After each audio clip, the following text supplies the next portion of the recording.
a sec to get their mics set. I just want to give you those few announcements, and hope you're having a super day here at Sunday.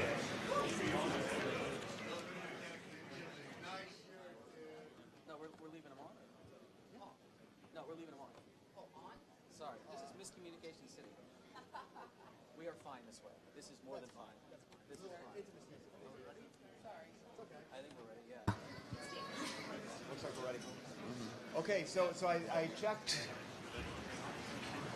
I checked, and it's safe to say, do not do this at Hope. Do it. You got an elevator at home? Do it at home. That's okay. You got one at work? Don't blame me, but I'm not going to say don't do it there either. But please don't do it at Hope, at least during the next 8 or 10 hours we have in the hotel. So we're pretty excited about this. Howard and Deviant are going to talk about elevator hacking for the next 2 hours.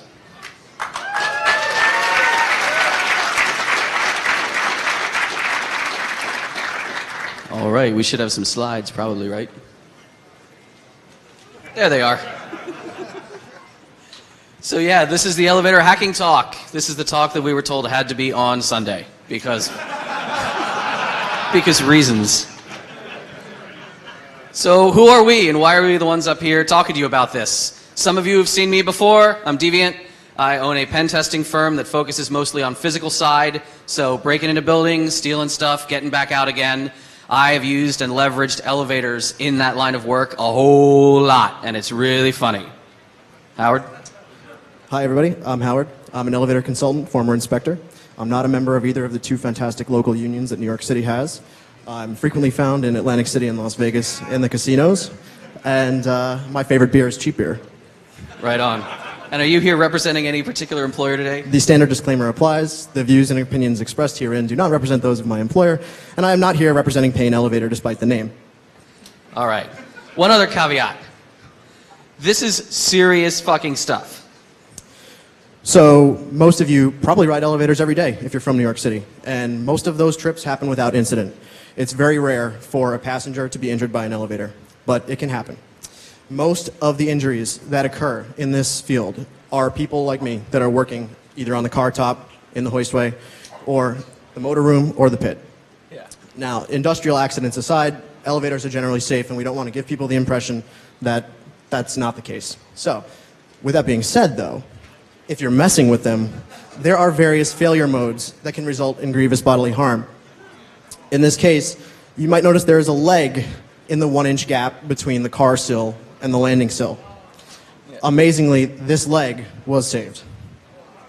Yeah. And of course, another disclaimer for everybody here, the introduction we got said it pretty adequately, but please leave the hotel pen alone.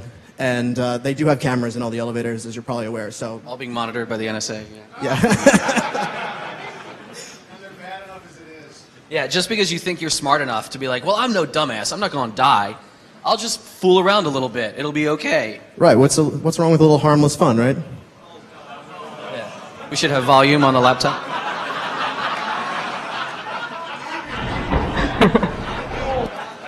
Do we have volume on that laptop soundboard? So, like, that's funny, right? That's, you know, the helicopter trick. The escalator helicopter on YouTube. Yeah. So, you know, one kid did it right. Somebody else, maybe not so much. Hey, it looks fun, right?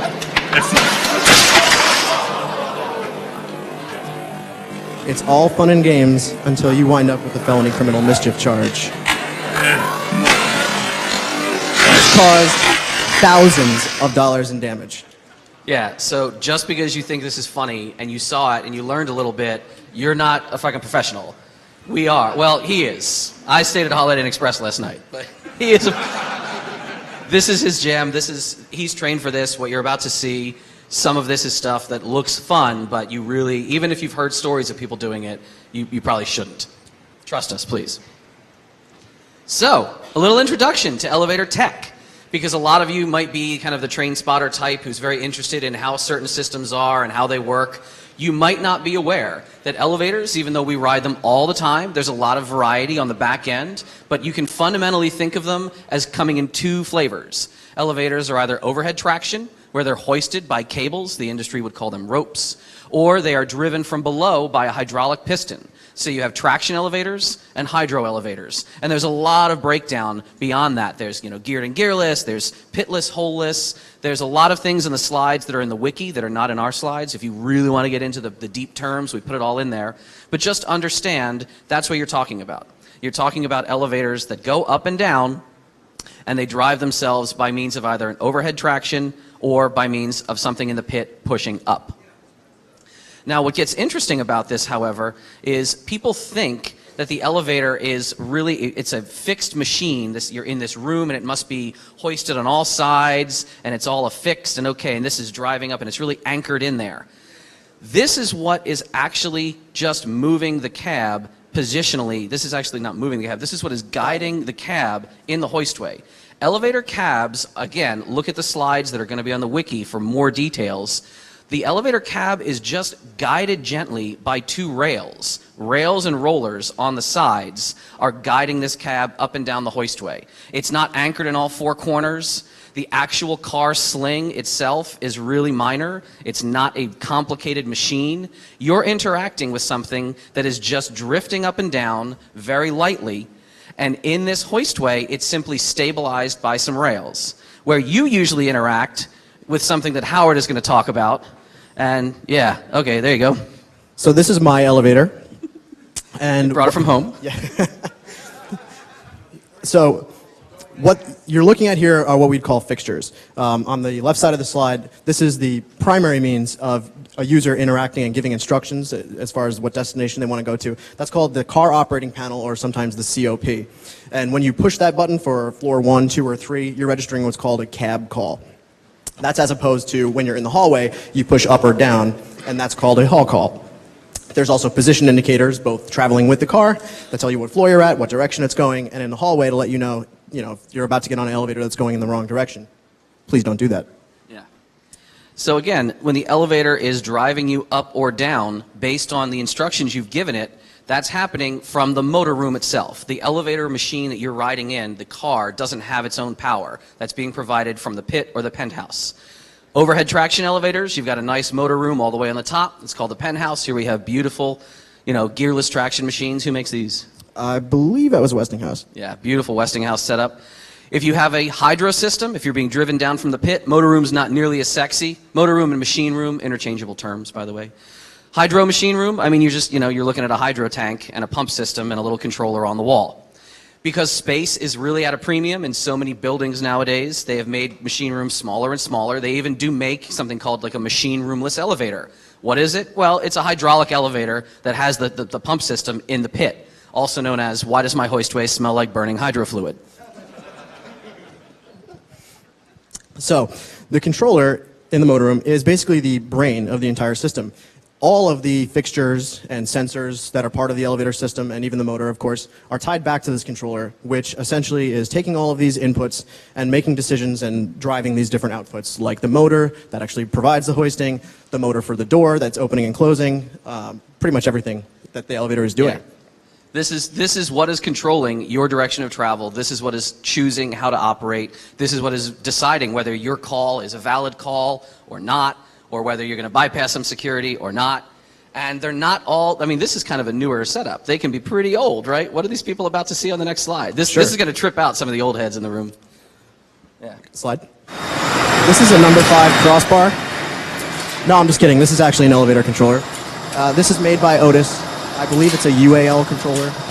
Basically, what you're looking at is an electromechanical decision-making machine that's just using a series of relays to decide where it wants to go and what it wants to do. And for decades, this is how all elevators were built. This is a device called the selector. What you're actually seeing is that as the elevator is moving up and down, it's actually spinning those plates and it's making contact with various little copper contacts that are telling the elevator controller where the elevator is. Yeah, and this is not just something in a history museum. Like, there are still installs to this day that use relay logic. This particular controller was still in use in 2014. In where? Manhattan? In Manhattan. Yeah. If you've ever, maybe done some urban exploring, how many of you have ever been up on maybe a high level of a building and you've loudly heard, maybe through a wall, relays clacking on and off? That you're not hearing a traffic light box up there. You're hearing the elevator controller in that building. Now, some other interesting inputs that the controller gets. So earlier you saw a selector that was spinning around mechanically and making contact. There are obviously solid state versions of that as well. In this case, what you're seeing is there is a little silver doodad that's mounted on top of the car, and it is fixed there, and it travels up and down as the car travels up and down.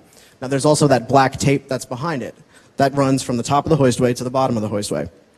And on that tape, there will be magnets mounted. So there will be a solid-state magnetic sensor that's actually detecting when it's in line with those magnets. That allows it to send a message to the elevator controller saying, I'm level with the floor, or I'm approaching the floor, things of that nature. Mm-hmm. So if it ain't broke, fix it. What is the industry considering? Of course, now there are apparently QR code-based selector systems. Yeah. Because a hoistway is so nice and clean, that would never get crudded up. Exactly. Yeah. So there are also more primitive forms of this that still exist on modern systems. What you're looking at here are called limit switches. These generally exist only at the top and the bottom of the hoistway in modern elevators. And if you notice that there are actually 4 of them, the bottom 2 are called slowdowns. The third one up is the normal limit, and the top one is the final limit. What happens is, as this elevator is approaching the top floor, it will trip the first slowdown, it'll trip the second slowdown, and then it'll trip the normal limit. Obviously, as you might guess, that's telling the elevator controller, hey, it's time to slow down, you're approaching the end of your run. And then finally, when you hit the normal limit, that's where you should stop for a nice, safe, level landing. So you might be wondering, well, why is there a final limit? Well, if you shoot past that normal limit, because something goes wrong, right. Elevator's unhappy. Exactly. So that's as the name implies, again, it's the final switch that is there to indicate there is absolutely nowhere else for this elevator to run. Yeah, you're going to crash in the ceiling. Jam on brakes now. So another thing to keep in mind also is that if you ever happen to find out this happens in your building, if the elevator is on the finals, you pretty much need an elevator mechanic to come reset it. Yeah, we witnessed one in a mall somewhere, and like even I hadn't fully learned all this yet. We're walking around, and Howard's like, "Oh, what do you think happened here?" And he's like on his radio listening to the mall security. They're like, broken elevator. I'm like, wow, that thing, it's not platformed right. It's like, it's way too high. He's like, yeah, it's sitting on its finals. They have to send out a proper tech. You'll see later in the slides who they sent out. It was not a proper tech. But this is all part of the elevator safety system. I mean, in general, we love allaying fears. A lot of people, you know, there's this, oh man, I don't know about elevators. Are they kind of dodgy? I'm scared. You should never really be afraid in an elevator. I mean, I guess if you're super claustrophobic, yes, it's a small box. But mechanically, elevators are really safe machines. Due mostly to pioneering advances here in America, go, you know, America. Our engineers and all of our systems, we've evolved the elevator industry a lot, and safety mechanisms work really robustly and reliably. Your classic governor setup, you have a Hollister Whitney governor here on the left. The idea of a separate set of ropes that are traveling with the car at all times, just monitoring the speed, monitoring how it's going, and they will engage braking systems if the elevator is traveling incorrectly. The Hollister Whitney governor that you're seeing there can fire and trip and actually jam itself locked if the elevator starts speeding down. It can trip electrically. It even has a mechanical flyball type system where the centrifugal force, boom, it'll jam mechanically. What do those roping systems do? You'll see in the next slide. Now, there's another governor you can talk about, also HW on the side, right? Yeah, the device on the right is a newer form of safety. The governor prevents a free fall. Most people have a fear that the elevator is just going to drop, right? But actually, the fear should be that the elevator falls up, because what's happening is typically the counterweight that the elevator is attached to weighs more than the cab and its occupants. So if for some reason all hell broke loose and the elevator was moving uncontrollably, chances are it was going to move up, not down. And actually, there was a case in Chile, I think it was. Yeah. There was like How a many people viral saw video that on YouTube? where the elevator just rushes up out of control and it crashes into the overhead.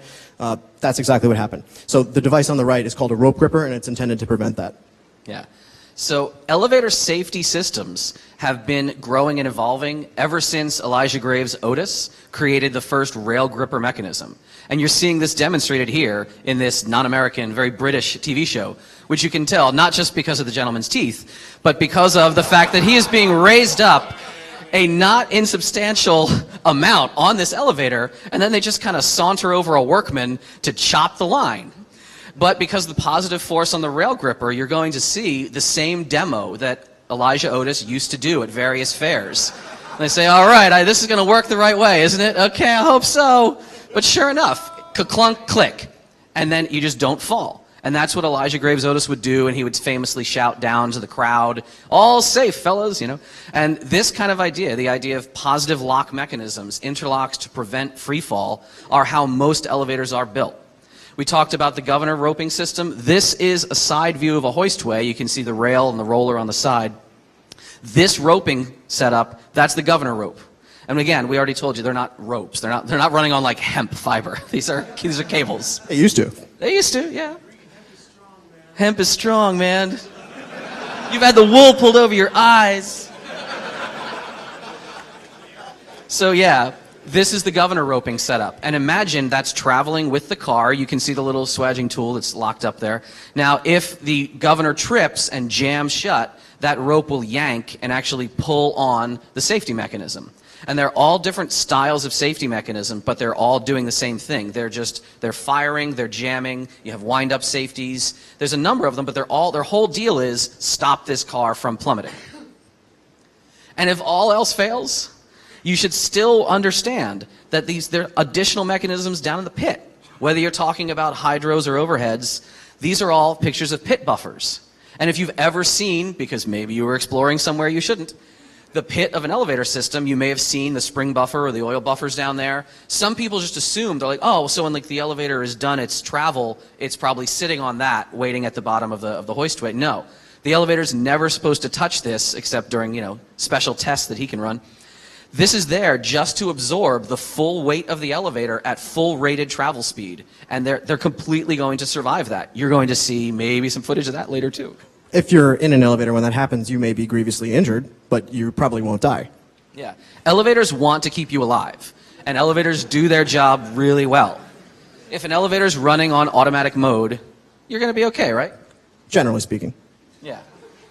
What's the one type of thing you should not do when the elevator's on automatic mode? Mess with it in general. You shouldn't ride the car top. Yeah. I've done it before. This is actual surveillance footage. This is it. Yeah. It's good fun. Genuine documentary footage. Come on. Turn that light on. That's it.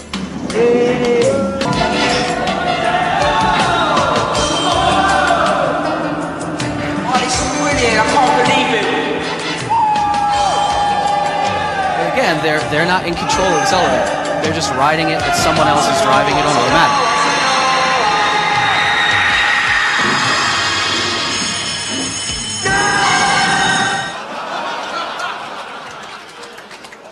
Yeah, like, don't be that guy. In all seriousness, this has happened. It's not just TV drama. There are actual cases where people working on the car tops have been fatally injured that way. Yeah. So, I mean, you guys, you're smart, right? You understand this is fun stuff. It can be dangerous. Don't be like derp faces, right?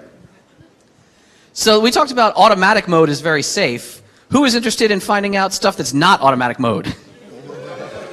I think we have some people we in the have some audience hands. that would like to see that. So there's a lot of other special modes. Many of them apply to the work that I do. Independent service mode. Far and away one of the most useful things you can do with an elevator if you want to run it in a way that's not perhaps the standard. Independent service mode is something that will take the elevator out of the bank of normal operation. It is your elevator for as long as you're in the cab. If I flip an elevator to independent service mode, and let's say I'm in a data center and I can't get up to like floors 8, 9, and 10 because I don't have a badge or whatever reason, independent service mode gets me up to that floor usually. Yes. Let's say, however, that I'm not trying to get to any, like all the floors are accessible, I just don't want to be found by security. So as Babak and I can tell you stories, there's been plenty of times we've just like hid in disused offices, I've hid in a janitor's closet. The nicest place I've ever hid was in a fucking elevator. Because if you flip independent service mode, not only do you drive it wherever you want, but it ignores all the hall calls. So if you're in a big building with like 10 elevators, no one's going to notice, hey, how come elevator 7 hasn't been responding all day? No, they're just getting on whatever one shows up. I sat in an elevator for 4 hours with a nice little outlet and light, and I could plug my phone in and just hang out till the office workday was done. Then I drove it back down to the lobby and let him in. Yeah, like...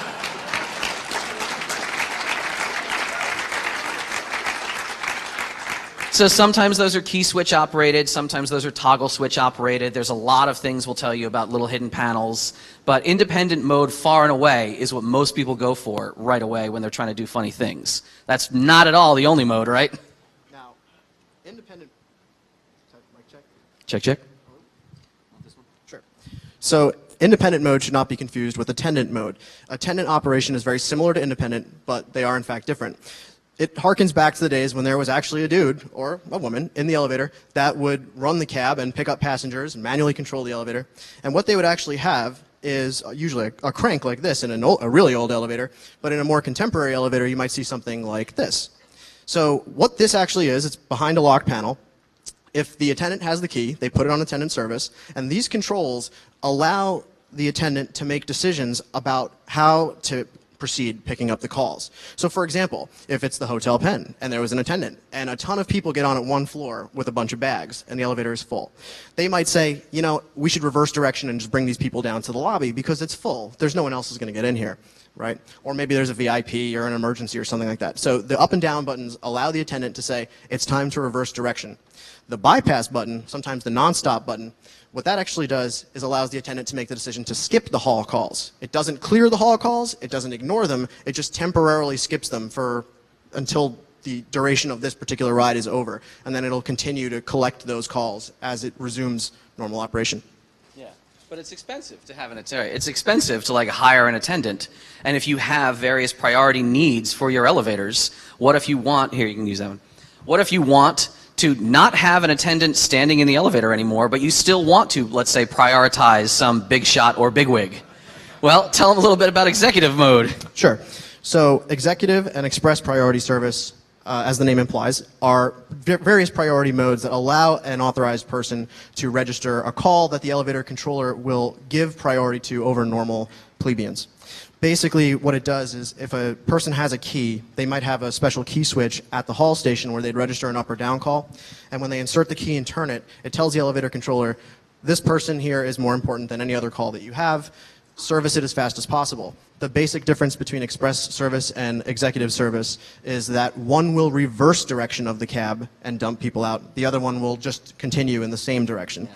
Now, when he says dump people out, he means that. Yeah, Otis in particular has a voice announce system that will actually say, this car is needed for some other purpose. Please exit at the next floor. Yeah, so yeah, you are not important, you can leave.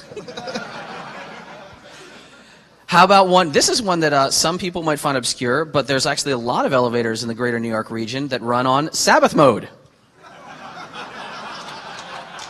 If you haven't actually been in one, you might have seen like Religulous, where they talk about the Shabbat elevator, the Sabbath elevator. If you're not familiar with certain Orthodox religious practices where people aren't allowed to interact with any buttons or switches, this is a mode that was created, kind of just made up by elevator controllers and elevator programmers. And they said, well, maybe we can give some people the ability to not, walk all the way up the stairs. Tell them what actually happens on the Sabbath in some of these elevators. In most cases, the elevator will go to the lowest landing, pick up its passengers, presumably it's the lobby. It will then proceed to the top floor. All the way up. And then stop at every single floor on the way down without any interaction from the user. Yeah, giving you the opportunity to get off on your floor. And in a really high building, sometimes they'll skip, every other floor. But that's the idea. That's the idea that, oh my gosh, I don't have to push any buttons. I can still get where I'm going. It's an interesting kind of end run around the man upstairs.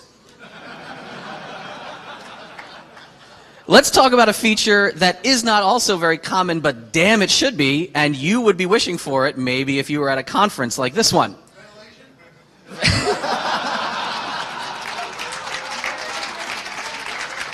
He said ventilation is what Marpat said, yeah. Ask us later about the air conditioners for elevators. Yeah. Or even just the story. You'll tell stories in the Q&A about the fan during inspections. Oh, sure. Yeah. But no, what we're talking about is load bypass. Oh my freaking God. Elevators have load sensors. If you've ever been in an elevator that was like angry, it was beeping at you, oh my God, this car is overweight. How many people have ever had that happen? Because you're all fat hackers like me, right? Yeah. No, I mean, elevators, they know how, if they're too heavy, they can program additional features in so the elevator can say, I've picked up a few, hall calls here, I've platformed. I am at capacity. It is stupid if I keep stopping on every floor on the way down, opening my doors with people just staring at a full car, and it'll just prioritize straight down. Why the hell this is not enabled more often boggles my mind. If you're a building owner, hire an elevator service tech who can optimize your shit, and this will get people moving around the building faster. I think it comes down to money.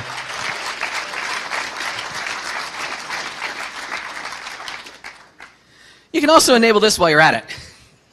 Anti-nuisance mode, or no passenger detection. If somebody presses too many buttons in rapid succession, or if an elevator platforms at a number of floors answering calls that have been put in, and the safety edge detects nobody getting on or off, elevators can be programmed to say, well, somebody was being a jackwagon, and I should just dump all these calls and get the hell where I was going.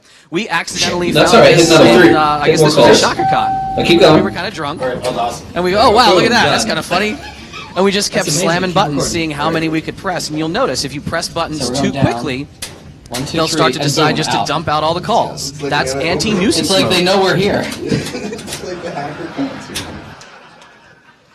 But most of all, I mean, most optimization or extra, efficiency, mostly all you're seeing is people talking about peak performance. Occasionally, especially in office buildings and hotels, you'll have peak demand, and they know what times of day people are trying to get up or trying to get down. Right, so at a hotel environment, obviously more people are going to be checking in the evening and checking out in the morning. And in an office environment, they'll be arriving in the morning and leaving in the evening. So in terms of optimization, if you were to hire somebody like me to come and try and optimize your elevators, what we would generally do is model your building in highly sophisticated software.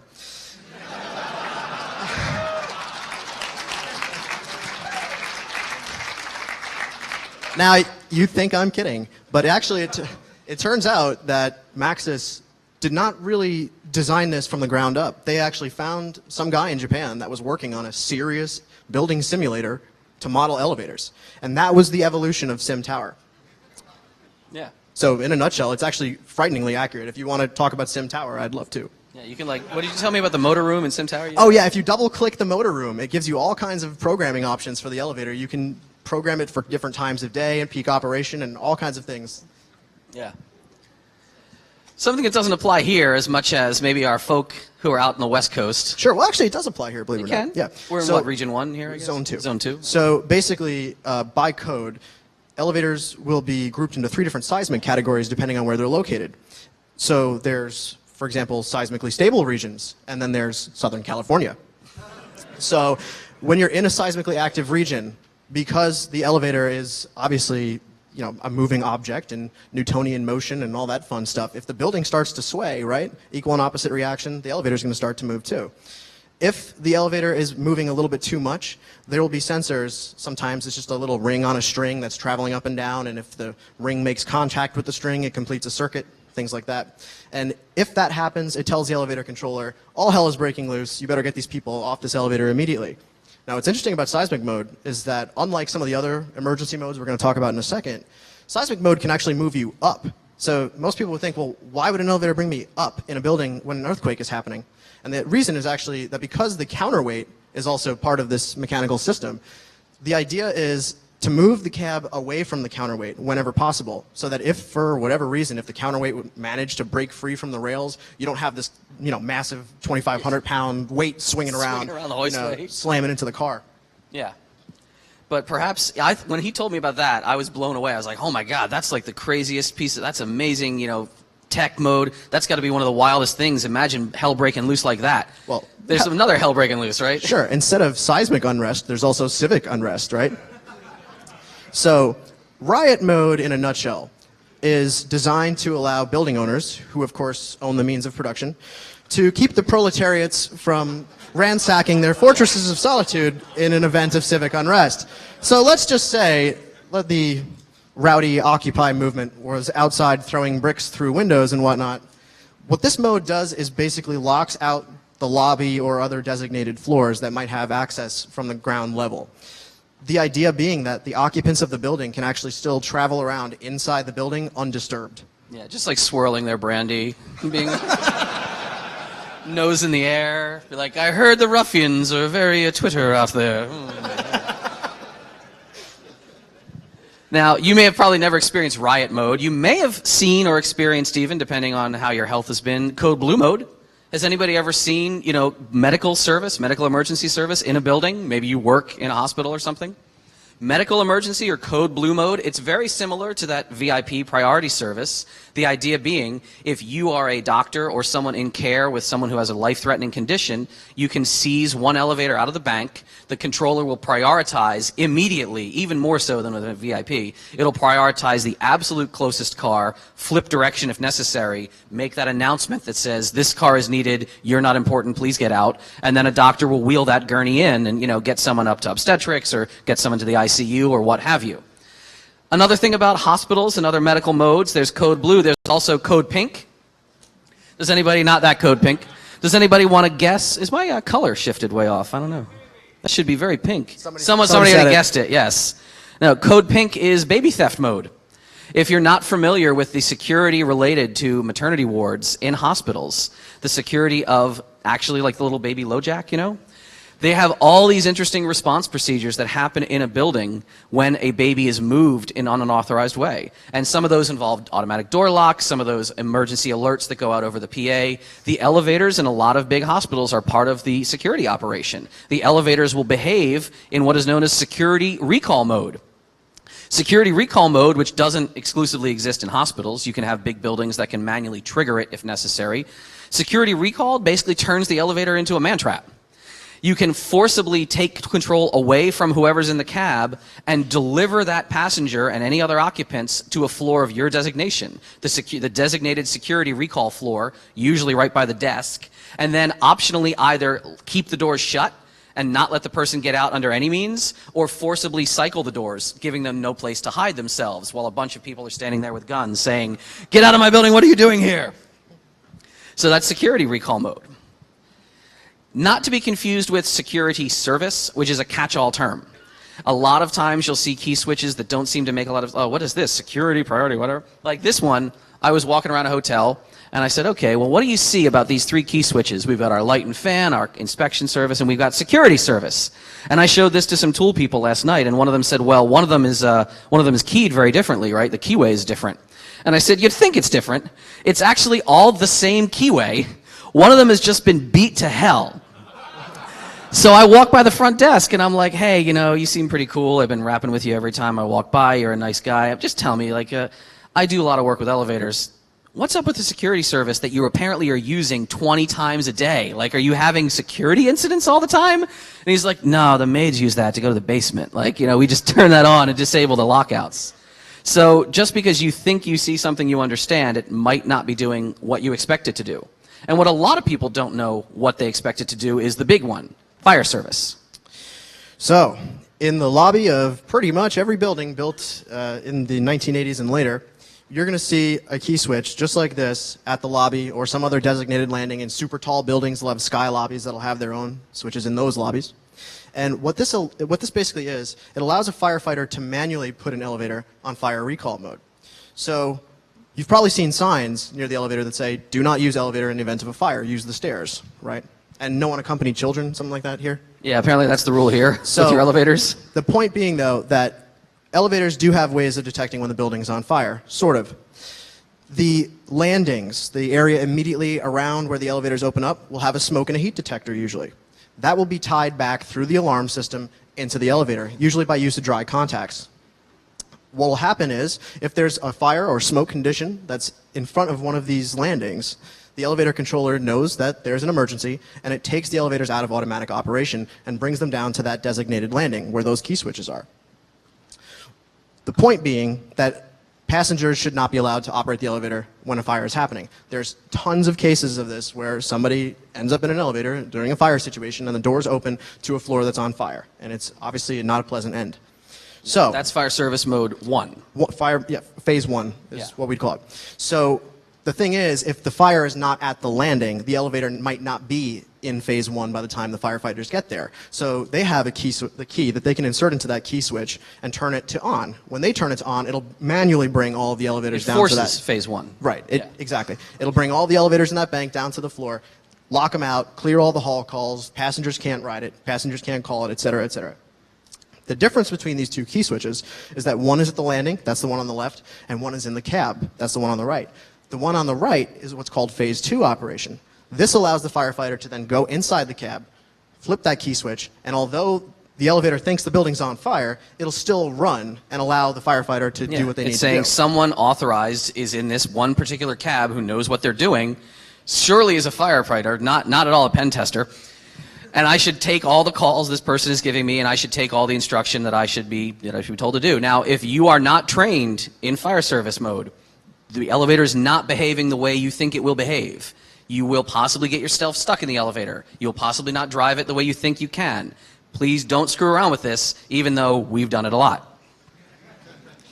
So, as far as the operation of fire mode, phase 2 versus automatic operation, one thing to keep in mind is that because it's an urgent emergency situation, usually when there's a fire, firefighters essentially are allowed to override all the security that's inside these systems. And we're going to talk about that a little bit more later.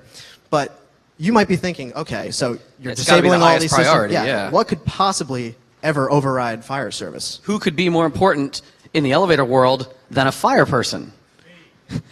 Elevator inspector. So it's not like some sinister thing where we just are all egomaniacs. But the idea is actually, yeah, it is. The idea is that if there is somebody that's on the car top, hopefully they are properly trained. And if there was an emergency situation, when they find that out, they will want to be the first ones out, I assure you. So the idea being that generally they're trained, they know how to react to the situation, and they will want to get the hell out of there.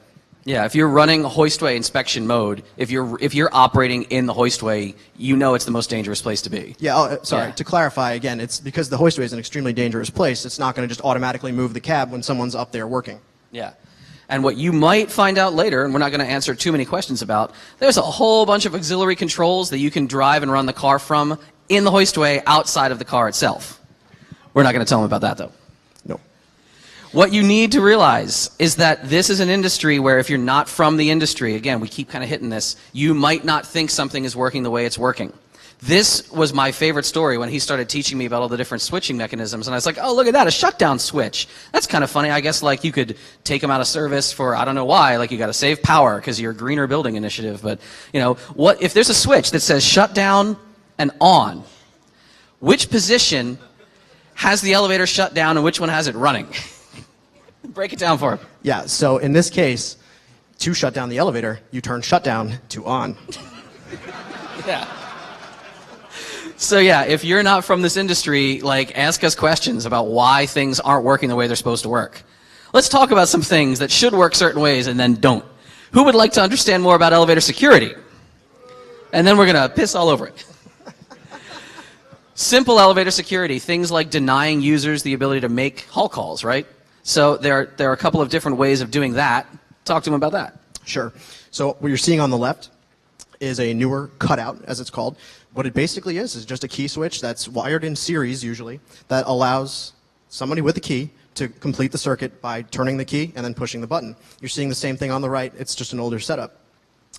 Again, basically, it's generally very straightforward. It's usually just a simple key switch that's completing a circuit. Nothing really too complicated going on in there.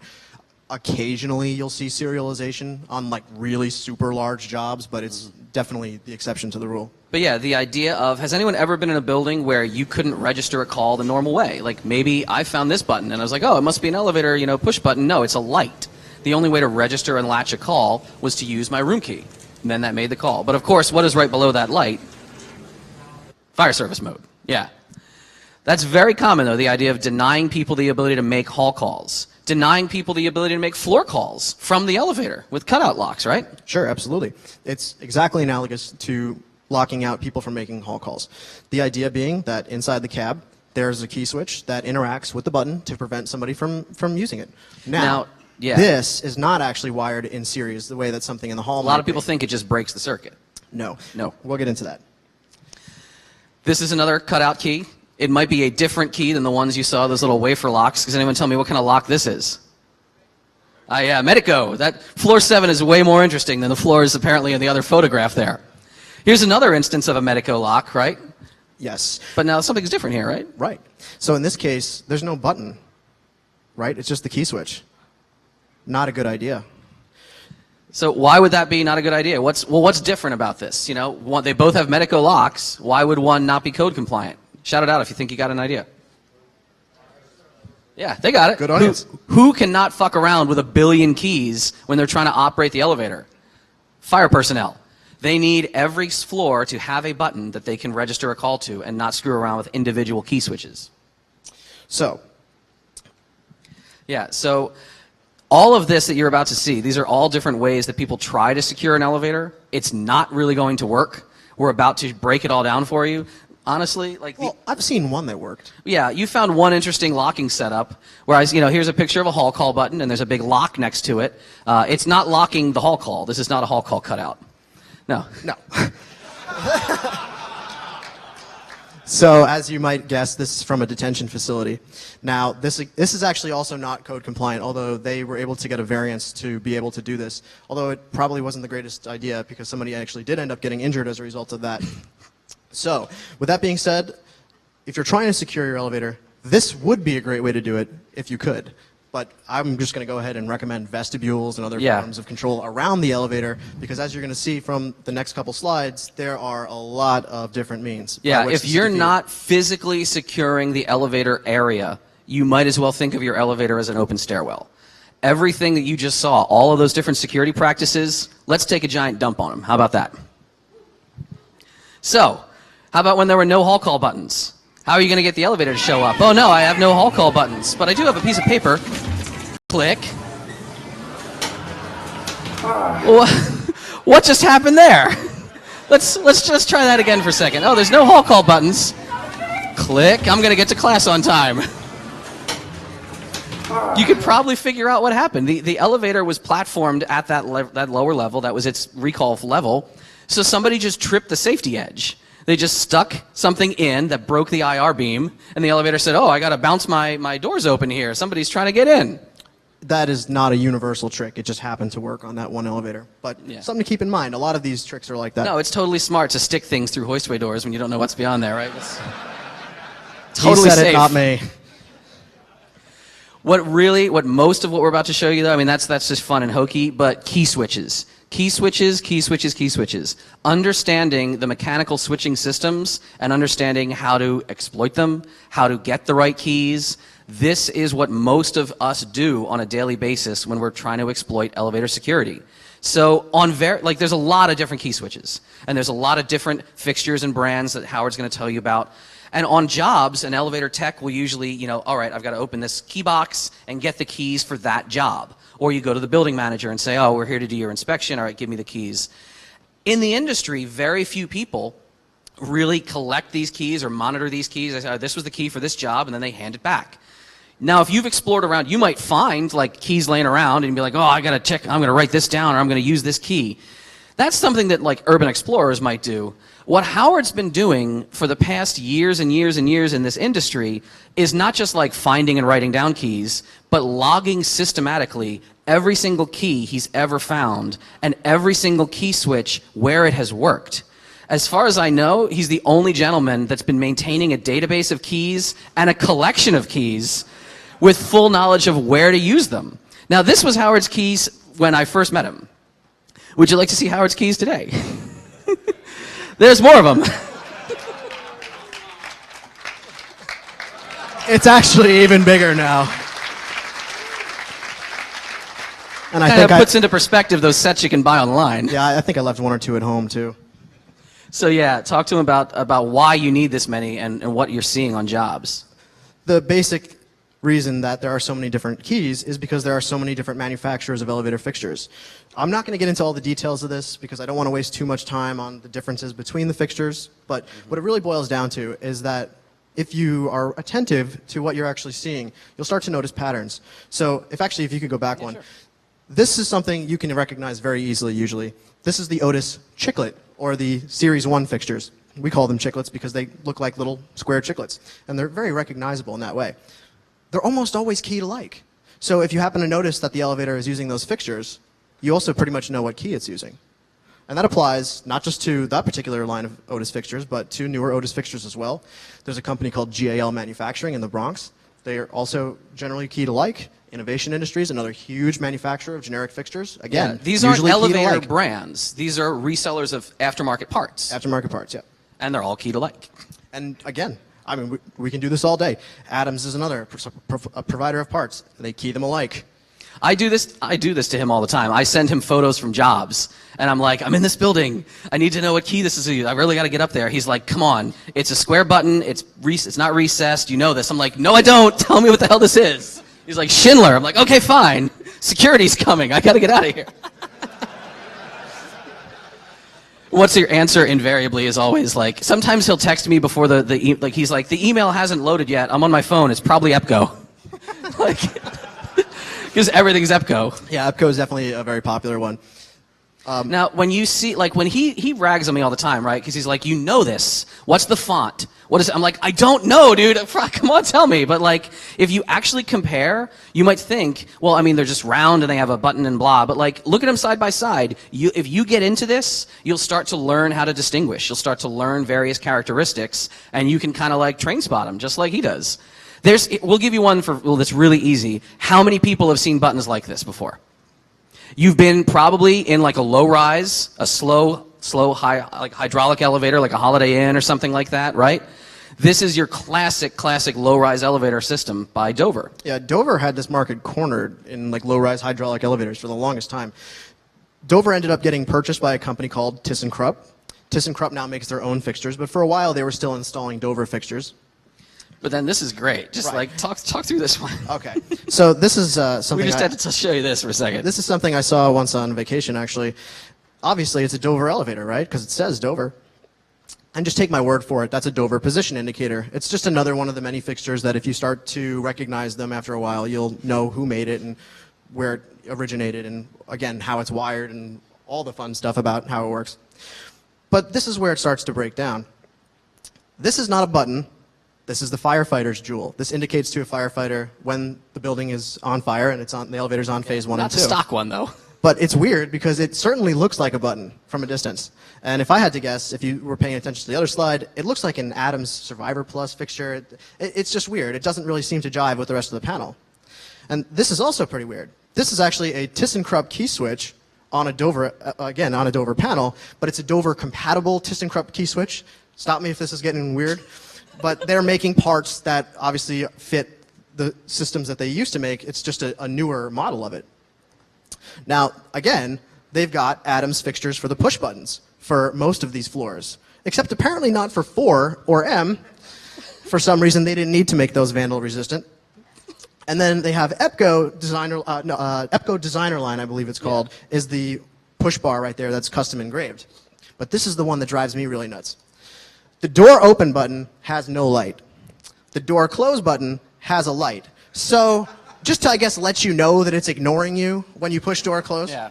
All of that shit on the internet, by the way, about the door close button hack, how many people know that's bullshit? How many people are convinced it's not and they swear it worked when they tried it? All right, good. Very good skeptics in the room. How many people know that there is a sort of truth to it, but most people misunderstand it?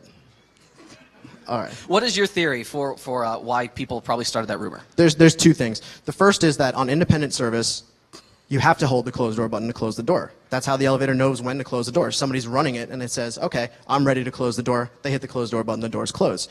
So I think somebody somewhere probably saw somebody running a car in independent and Maybe they said, nonstop or something. yeah. And basically they said, well, he hit door close and the floor we were going to, and it went right there. Which is pretty much independent service in a nutshell. Right. No, but you weren't witnessing a hack. You were witnessing someone who had a key. But there's also, though, another thing. The sort of half-truth to the elevator hack with the door close button is that on older relay logic controllers, because there was such a limited amount of different states that the elevator could really exist in logically, there could be weird sort of unexpected consequences of doing things like holding the door close button for the duration of your ride. There is at least one model of Otis controller, relay logic, that if you are holding the door close button, it will still try to collect every call on the way up or the way down. It'll still stop. It'll stop, it'll level, and it'll wait as though the doors are opening and closing. But if you're holding door closed, the doors simply stay closed. So you're just kind of being a dick. You're not being faster. But this is the kind of stuff, if you get into, fixtures and identifying, you'll notice. Like, how many people ever used to build computers and swap out parts, and you could spot, be like, oh, when did you put a new CD drive in your computer? The beige isn't quite the same color, you know? These two hall call buttons, most people wouldn't even notice, except an elevator guy instantly walks by and goes, oh, wow, they clearly swapped out this one. I'm super OCD, and this drove me nuts when I saw it. The one on the bottom is Helvetica. The one on top is a font called Gordon. There's a whole history to it. But talk to this guy and buy him drinks. He'll talk about this all night. The point being, though, actually what happened here is this was in an office building where there happened to be more down demand from this floor than up demand. So at some point, the arrow broke. The one on top, I can just tell, is the original one. Somebody broke it eventually, and the mechanic that came out was like, well, I need another push button, right? So they probably called up EPCO, and they said, hey, I need a down button. And they're like, well, which kind? And people in the industry aren't all like him. They don't care. And he was probably like, well down. So you get EPCO. But let's talk about something you should care about, and the industry should really care about more. And we're really shocked at how many people in this industry, or pseudo in this industry, are selling keys, and they're like bullshit sets of keys. Sure. So, like I was saying, a lot of elevators are key to like, and there are some vendors that have taken advantage of this to various ends. It's primarily marketed towards firefighters and fire departments who have a need to have the keys on hand. So sometimes, even though there should be a Knox box or a key box somewhere in the building, or a building manager should have the keys, sometimes that's not always the case. In an emergency, there's no time to waste. The firefighters want their own sets of keys, right? Yeah. So this set's popular. This is a $70 set. Get you 8 keys. Those doing the math, that's like a little under $9 a key. Does it come free with the smoke, though, right? Yeah. The smoke is included in the package. It ships to UPS ground. There's another set that people sell for $200, 17 keys, a little bit more per key. But of course, you know, you're getting more options, right? This is, a firefighter would really want this set because it's got so many options for them, right? Right. Well, what I like about this one is that the vendor very, very courteously decided to take nice, straight-on photos of the keys. Yeah. So if you were in Jos Vegas' talk, exactly.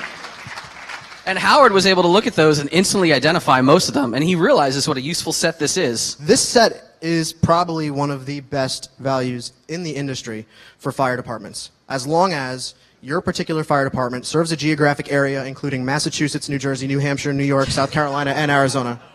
Yeah, so if that's where your truck is rolling through the streets all the time, all together somehow, I guess this is the set for you. Go ahead and drop the $200. So, realistically, what probably happened was somebody just kept handing the vendor keys and saying, you know, I've seen this work for fire service on an elevator. And then they say, well, add it to the ring. Now, the thing about that, when people are not really discriminating what they're putting on these key sets, and they're not even very sharp on how they're duplicating these keys, you'll get situations like this from some suppliers, where clearly one was a nice original machine code cut key, and the other was just run on a duplicator, and maybe a duplicate of a duplicate. So in the industry, thankfully, as we have learned, the key switches, a lot of them have really bad tolerances. So all these keys will kind of work, but if you are interested in getting proper keys that are made well, keys that are not just super sloppy, that's the difference between, you know, buying them from, let's say, elevatorkeys.com versus just going on eBay and saying, oh, I need the 2839 key. Yeah, and I can actually just tell you, definitely don't bother trying to order from that website. They will ID you and put you through endless verification processes. Yeah. But we'll talk about something now that some people might say, well, I've seen these systems where, forget key switches, they're not even buttons. I've seen destination dispatch, it's called. How many have ever ridden an elevator like this? All right, so there's some around here, new modern idea. The idea being for super efficiency, you shouldn't tell passengers to select their floors, you should tell them to dictate, I want to go to 17, and it will tell you, oh, go to elevator A, go to elevator E, and the elevators will optimize those calls and collect them up. Well, in a destination dispatch system, if there's no control in the elevator, how does any of this work? What does every elevator have to have in its configuration package for emergencies? Fire mode. What's a fire person going to do? They're not going to bang on like a touch screen with giant gloves. No, there's almost always a hidden panel that you can key open with the fire keys in a destination dispatch elevator, and it will have the full bank of buttons. And as you learned, you don't even have to be on fire mode. Those are regular hall call buttons at that point. Yeah, this was a kind of weird situation. When the panel was opened, it was demonstrated to me that even though the elevator was not actually on firefighters' operation, pushing that button once you had the lock panel open, allowed it to sort of operate like a traditional automatic elevator. Yeah. But this is a very modern, futuristic kind of system, right? Let's forget about the future for a minute. This is still an industry really stuck in the past in a lot of ways. So when we meet with people, right, and you know a lot about physical security from me, and I've learned elevators from you. What did someone tell you when you were looking at the new key switch they were equipping? Yeah, this is actually from a casino, and we had the pleasure of interfacing with the building's architect, who had an incredible amount of personal involvement with selecting elevator components. And this topic of security obviously came up because it's a casino. And I remember very distinctly when he was describing to me how he picked the lock cylinders. And his exact words were, "No one could ever subvert our security because we use unpickable tubular locks."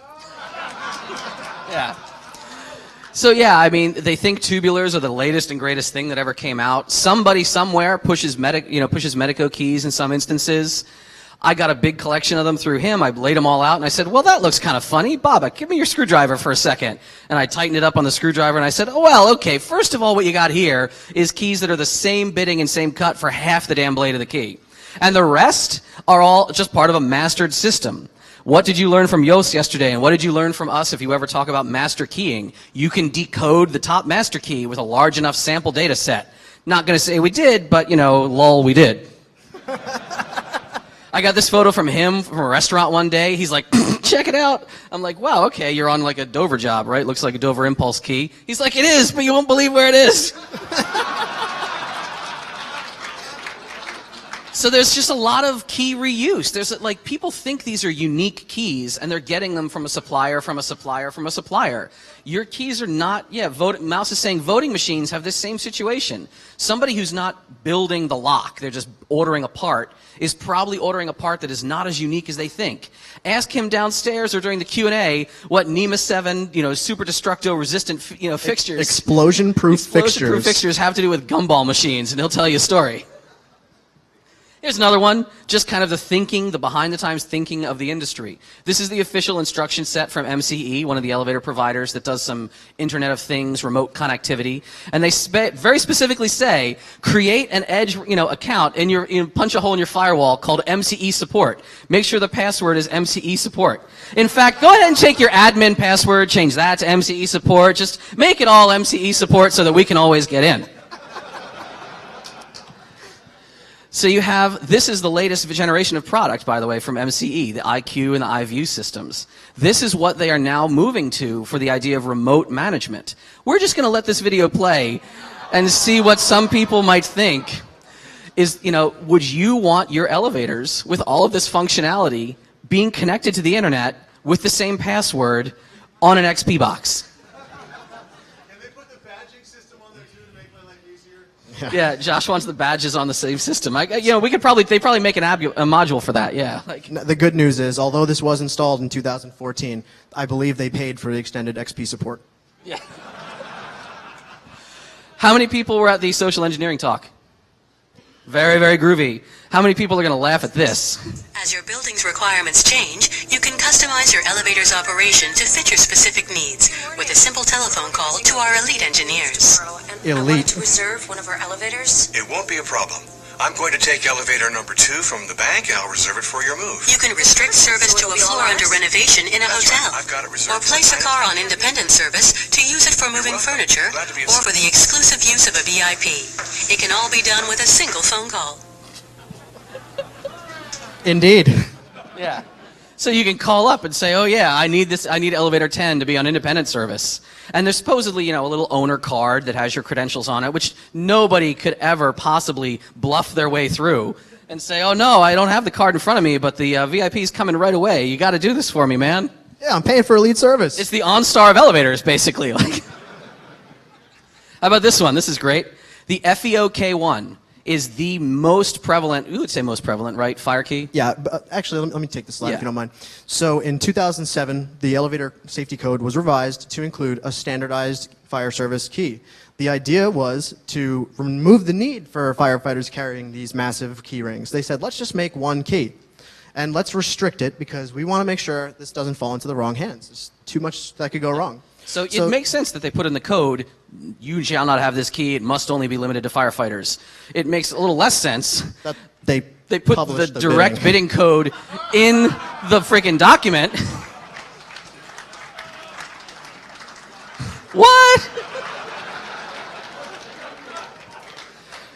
Yeah. There's actually a funny backstory to this, too, because the 2007 and 2008 code changed. In 2008, they clarified that the key was supposed to be cut clockwise with that bidding code. Somebody said, this is a bad idea. We should improve the security by cutting it counterclockwise. So you need 2 keys for FEOK1.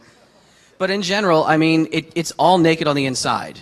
We talk about all the key switches, we talk about the systems, but, you know, these are just circuits. At the end of the day, most of the circuits are simply on or off. There's really nothing complex in there, and simply completing the circuit sends whatever desired message you're trying to send back to the controller. So if for some reason the panel is exposed to you, you essentially have root on that elevator. Yeah. So let's say you're in a situation where there's a floor that's locked out, and you say, oh, I want to go up to the penthouse, you know, the top floor, and I can't. Well, if that elevator panel is something that you can get behind, maybe, so the basement doesn't work, top floor doesn't work, but if we kind of flip this number and flip that number, and whoever was in the video doing this, they go, okay, well, what do we got here? Okay, so this is the independent service key switch. What's right behind it? Well, simple freaking wire contacts. So if we go ahead and take those wires off and bridge them together, the elevator thinks the independent mode switch has been flipped. Do not do this. If we didn't make it clear earlier, these are live mains back here. These are live 120 volt current. And we'll show you something later. We'll show you later. But sure enough, independent mode on, go where you want to go. You just have to stand there for the entire travel of the zone holding hot leads together. So that person was kind of a dumbass. But sure enough, yeah, duct tape, of course. That would be the way to do it. But there you go, get up to the top floor, etc. Why? Because that swing panel was able to be popped open with no detection whatsoever and no real prevention whatsoever of that happening. Other security that you may see in, let's say, a big building like that, we couldn't get up there because we didn't have the key card. No, I mean, whoever was in that video couldn't get up there because they didn't have the key card. I thought this was... It was that guy who I did that thing that time. So key card systems, again, this could be an entire talk on its own. It actually already is an entire talk on its own. Watch Major Malfunction's old talks about magstripe hacking. If you want to ask us more about how the mag reader or how the card reader or the RF reader in the cab is interacting with the controller, ask us later or ask us downstairs. For the most part, you can clone them, you can get around these systems, or just tell them to turn off. I've seen elevators where there's a key switch that says card reader enable disable. Just disable it, and then the card reader doesn't care that it's there. Would it surprise you that they're key to like also? Yeah. So for pen testing and for getting around security, what do we do? Again, it's all about the key switches. It's all about independent service and having the right key rings. Through working with Howard, we've optimized our sets of keys through how common they can be. So we have this key ring is really rare, leave it in the car. Then we have this key ring is pretty common, let's keep it in the red teamer bag. And then this key ring is really common, let's keep that in my pocket. So using independent keys, cutout keys, or sometimes fire keys, you can do fun things like, well, maybe this. Let's say you have a building, and at the front of this building is a security desk. And if you're going into the building, you're supposed to interact with that security desk. But this building also has a rear exit. There's people that can come down an elevator and exit through a rear door. That's a rear door you're not supposed to be able to get back in. Guess what? You can. But if you get to this elevator, even then, they figured, well, what's anybody going to do? This elevator is not going to respond to any calls because people don't have the badge. If you take control of this elevator, then maybe drive it in fire mode somewhere else into the building and get off, you have effectively bypassed the downstairs security just by having the right keys and a little bit of know-how. You're going to see a video of that happening. We might even play it twice if you don't catch it all because it's really fast.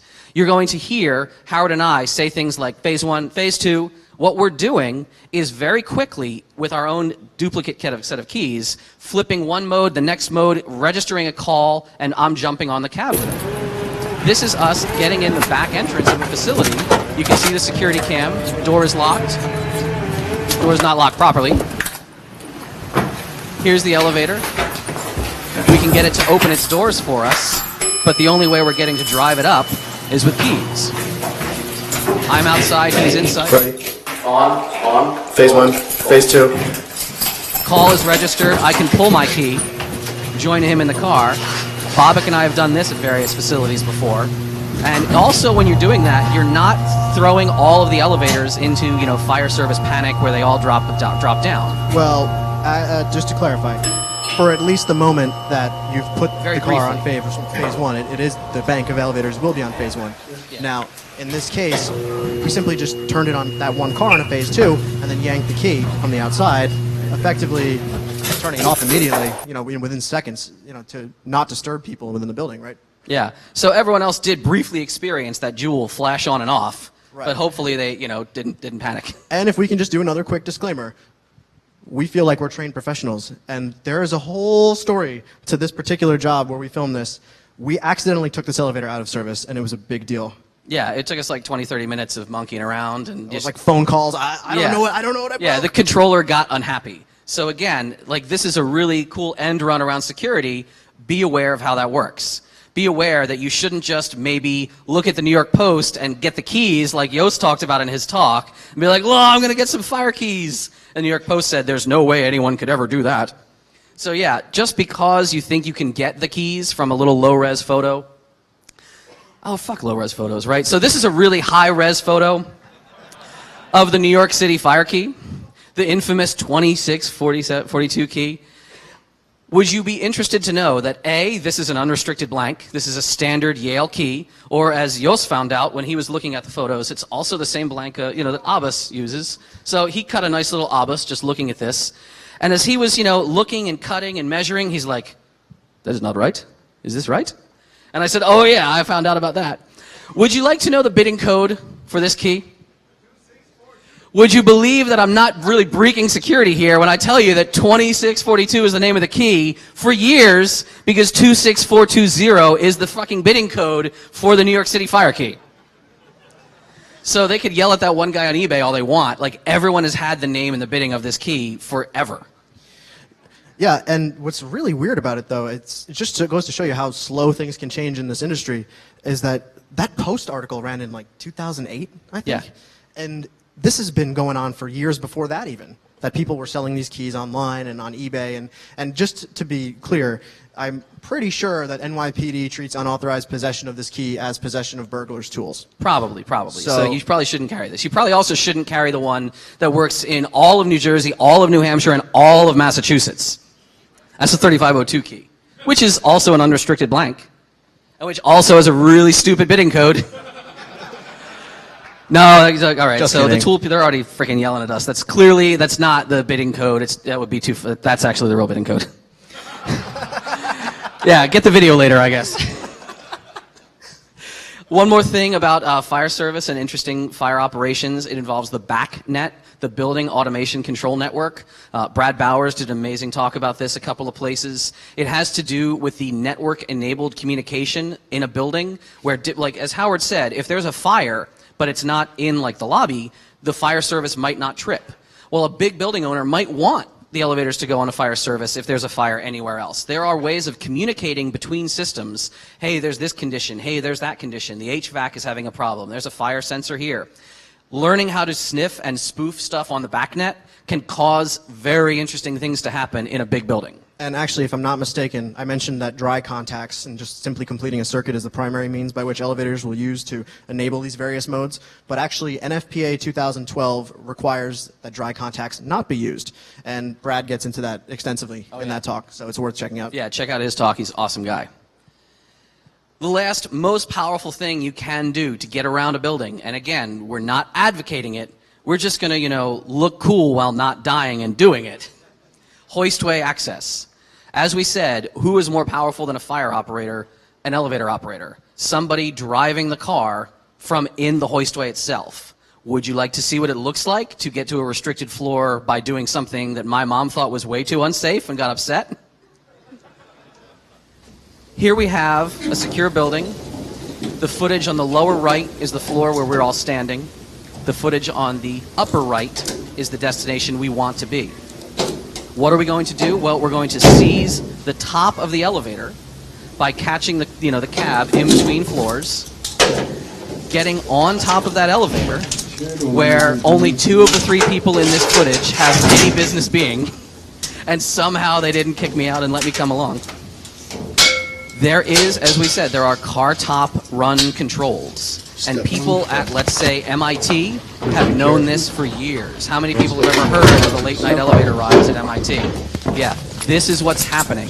This is what you're doing. You're actually taking the elevator out of operation, you're running it on inspection mode, and doing whatever the hell you want.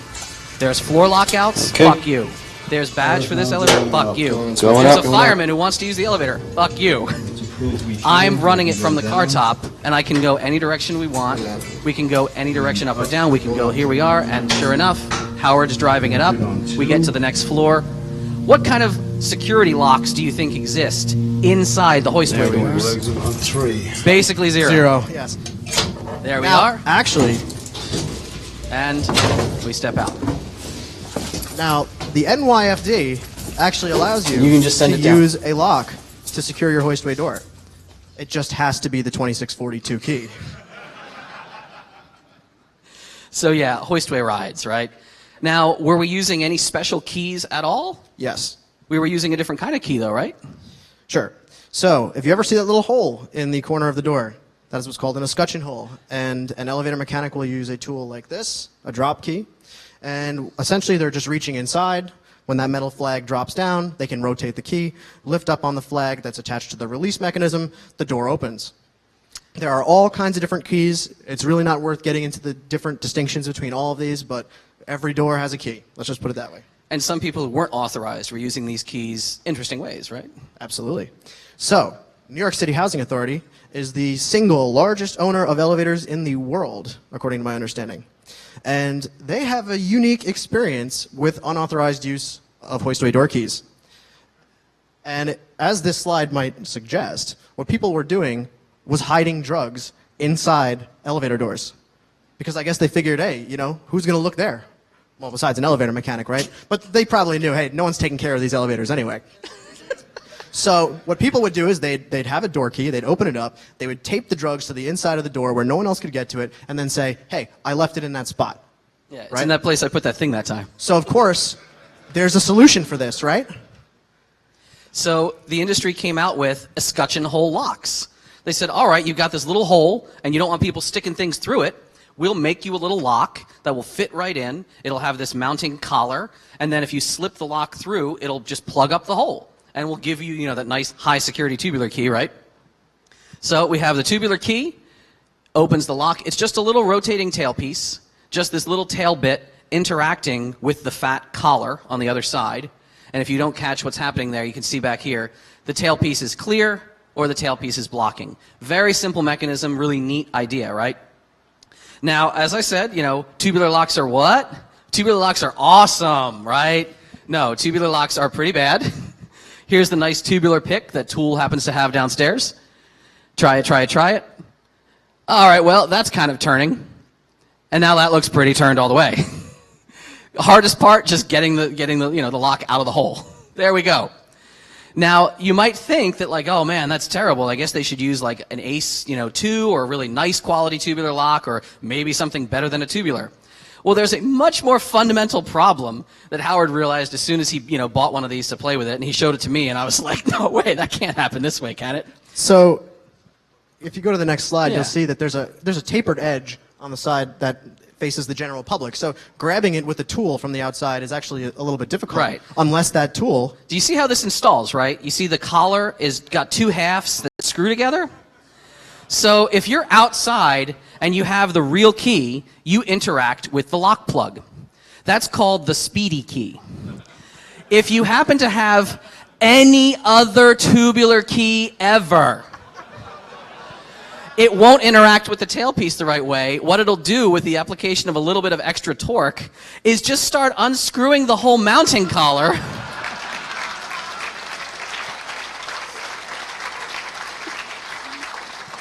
So yeah, this is the slower key because you got to turn it a whole bunch of times. So there's your escutcheon hole lock. Open. Yay, open. Yeah. But ultimately, beyond that, forget getting in the hoistway. Yeah, hi there. Getting in the machine room, getting in the motor room is absolutely the end-all be-all for a lot of this stuff. Right, so everybody here is probably in information security or has some kind of IT experience. So we've come up with this kind of analogy that we've explained. People with keys obviously have privileges, and administrators and service people within the building have escalating privileges as you go up the line. But when you're in that machine room, there's a fundamental difference between being on top of the car where you can control it without any exception. And the only exception being that someone in the machine room could literally just disconnect the run box that you're controlling. Yeah. So to that extent, somebody in the machine room sort of has hypervisor access. They can actually change the parameters of the universe as the elevator controller sees it. Now, whether it's through a direct interface like you're seeing here, there are actually monitors, keyboards, and mice that are connected to modern elevators that are solid-state controlled. What you're seeing there was a group controller, and so it is showing you all of the elevators in a particular bank and how they're interacting with the demand. But again, if there's just dry contacts, somebody in that motor room can do a whole heck of a lot with just a single piece of wire. And as it turns out, we do that all the time.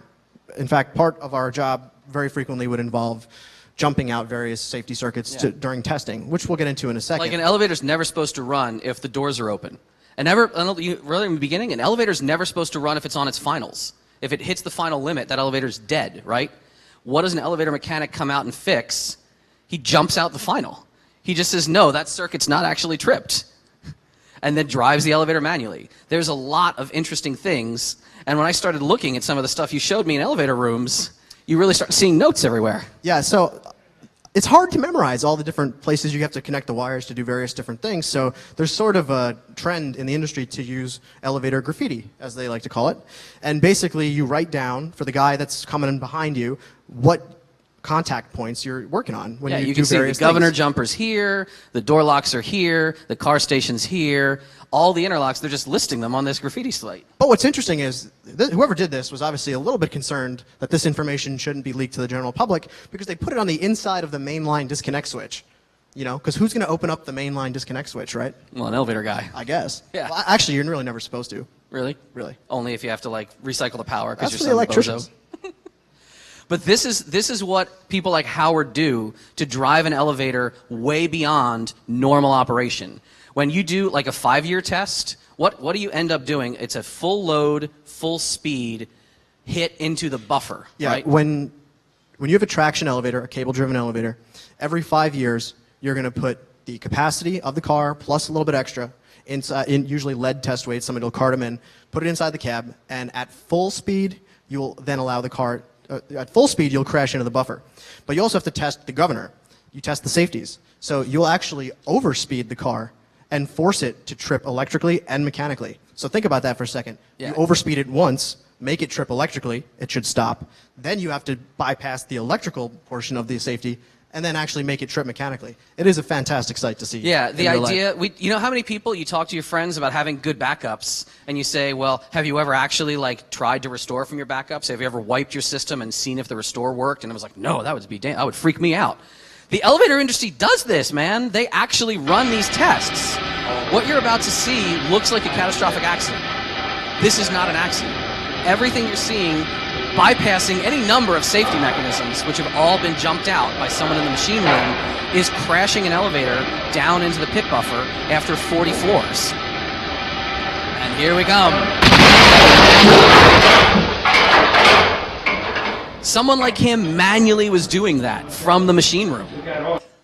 And it's actually cool because that's what you're trying to do in the situation. You want to make sure that the buffer is able to take a hit at that speed. My connections. You should not be doing this if you don't know what you're doing in the machine room. This guy is a 35-year industry vet. He's explaining that he came up with a clever solution for a clutter of spaghetti wiring.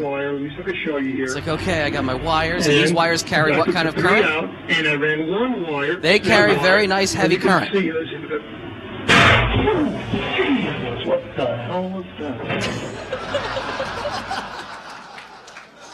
Yeah, if you don't know what you're doing, jump ring contacts, if you don't know what you're doing at all in the machine room, you probably shouldn't be in the machine room. Right. Close this section out with that fun story. Sure. So we were saying before that somebody in the motor room can sort of change the parameters of the universe as it exists to the elevator controller. Now, anybody from New York City knows that when POTUS comes to town, everything shuts down, right? Like gridlock everywhere. You know, no one can do anything because, you know, the big man's in town. The point being, though, that the president never just gets on an elevator. It's not just that simple, right?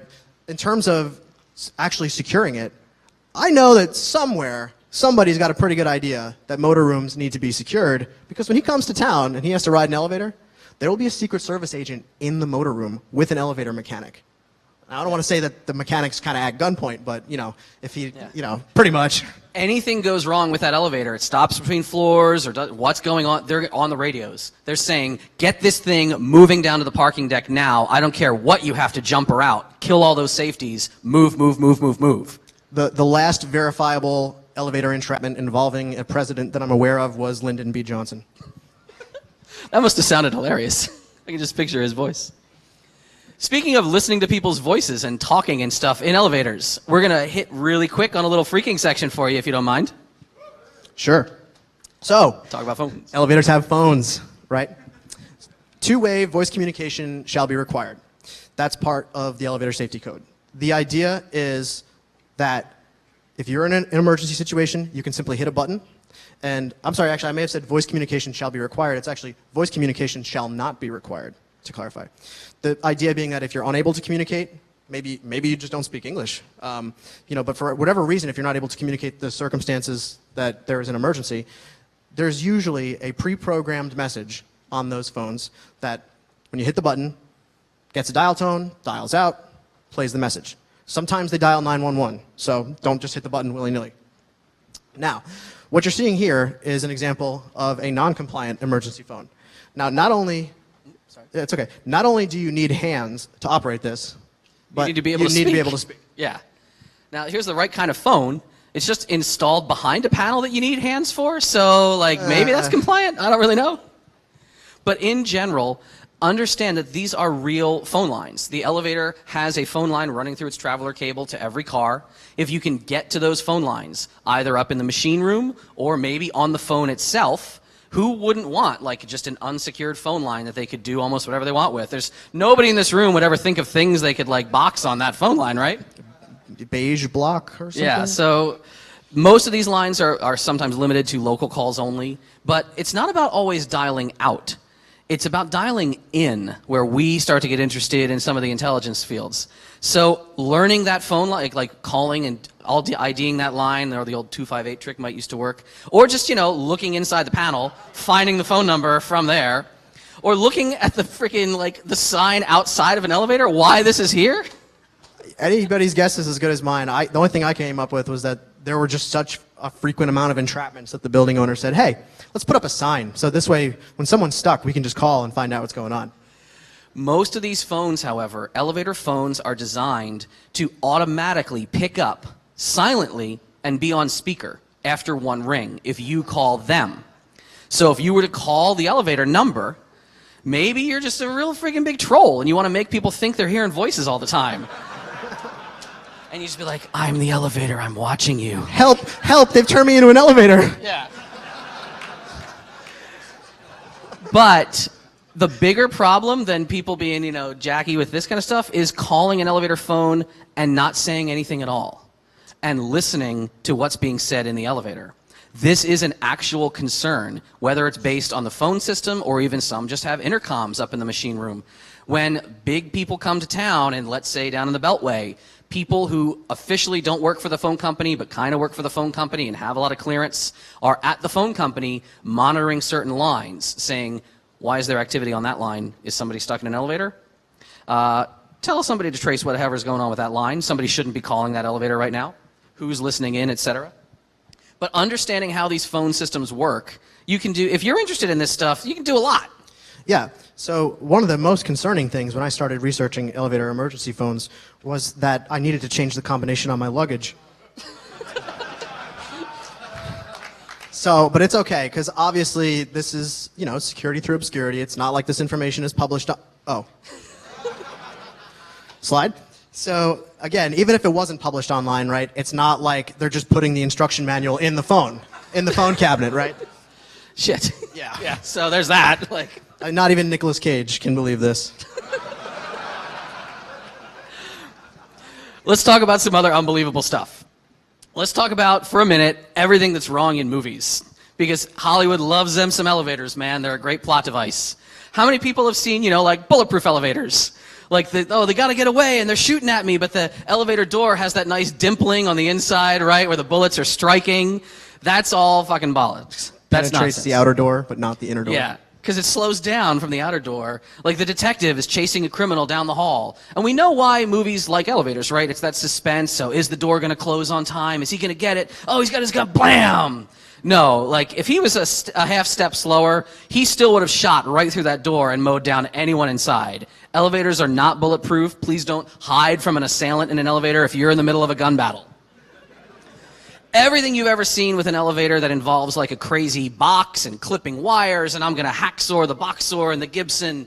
No, like, what's he clipping to here? This is 3,000 miles to Graceland, and this is the scene where he's hacking the elevator in the casino. He needs to, get to some floor and not let security know he's there.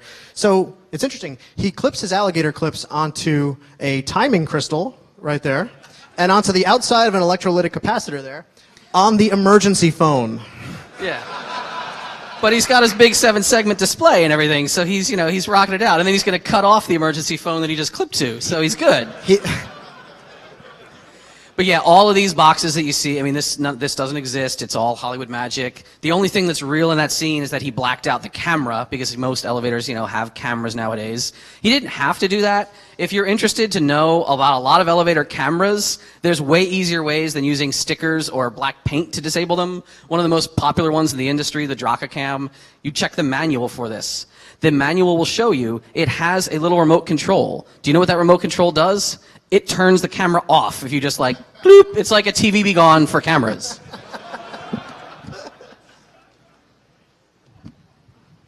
How about everybody's favorite elevator movie, right? Especially mine. Yes, Speed, of course. So there are so many interesting things right and wrong about this movie that we would just wind up sounding like these guys. Buy us a drink later, or ask us in the Q&A, or ask us downstairs. We, like, Howard nerded out. We were watching the rate of plummet and doing some math, and it's funny. Ask us about Speed later. Everyone, however, has probably seen this plot device at some point or another in a movie. The idea of, this person, get him in the elevator, and, lobby security, I got someone coming down, arrest that man. But what does someone in an elevator do when they don't want to go out the normal way? Well, they flip the stop switch on their Otis Series 1 chiclet fixtures.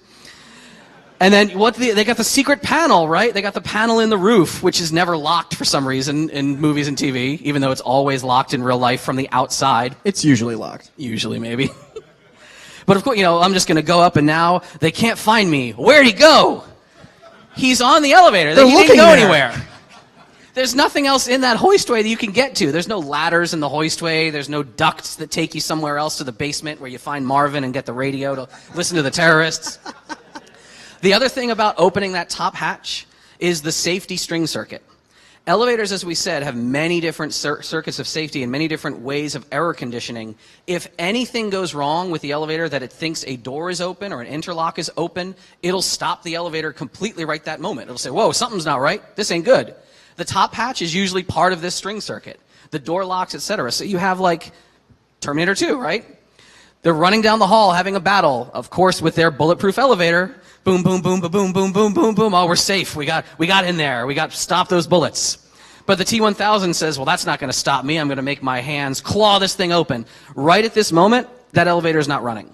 Because if the doors, the hoistway doors, part open like this, the safety string is broken, the cab is stopped. But in Hollywood land, that doesn't happen. You have an epic gun battle on top of the cab, et cetera, et cetera.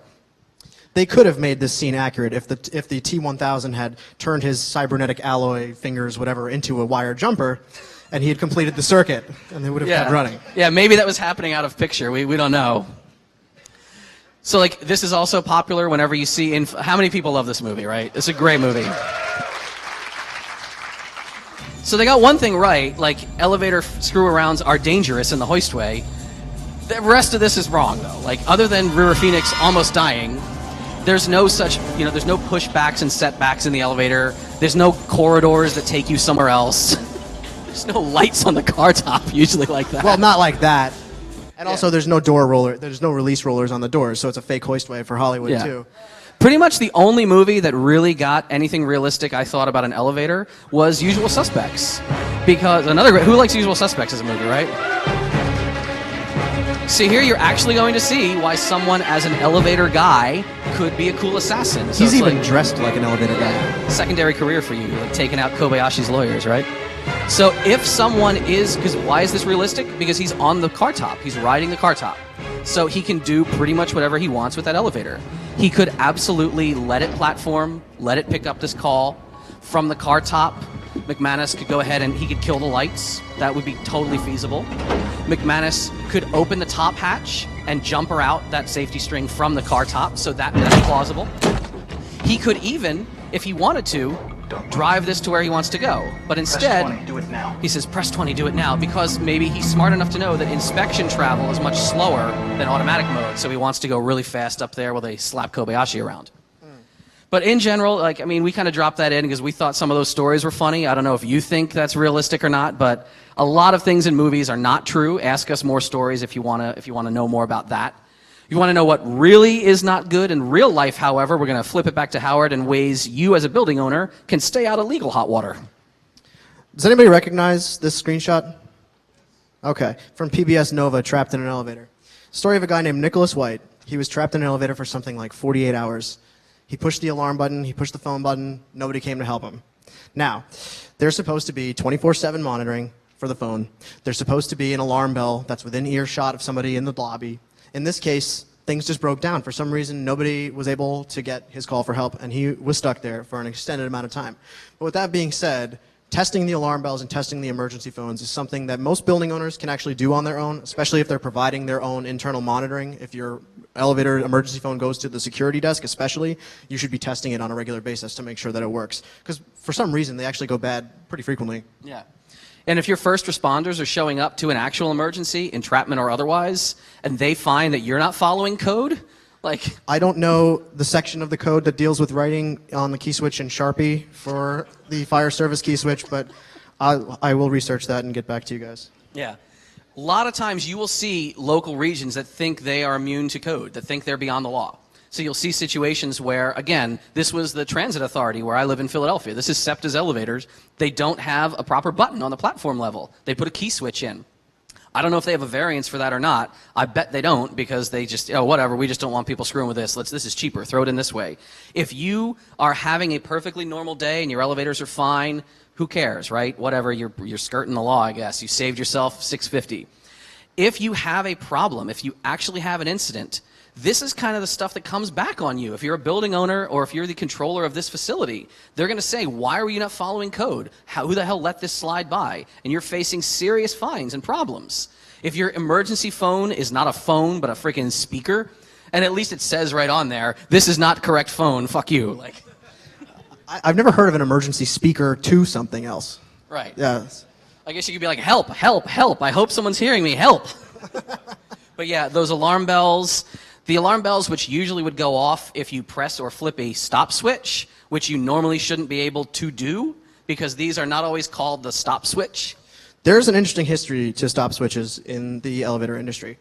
There were a number of different revisions in elevator code spanning from the 1970s through the 2000s, where they required the stop switch, then they had to make it a keyed stop switch. They wanted it to have an alarm bell, then it didn't have to have an alarm bell. And getting through the exact differences in the different code requirements is a nightmare to explain, but emergency stops won't always behave exactly the same way.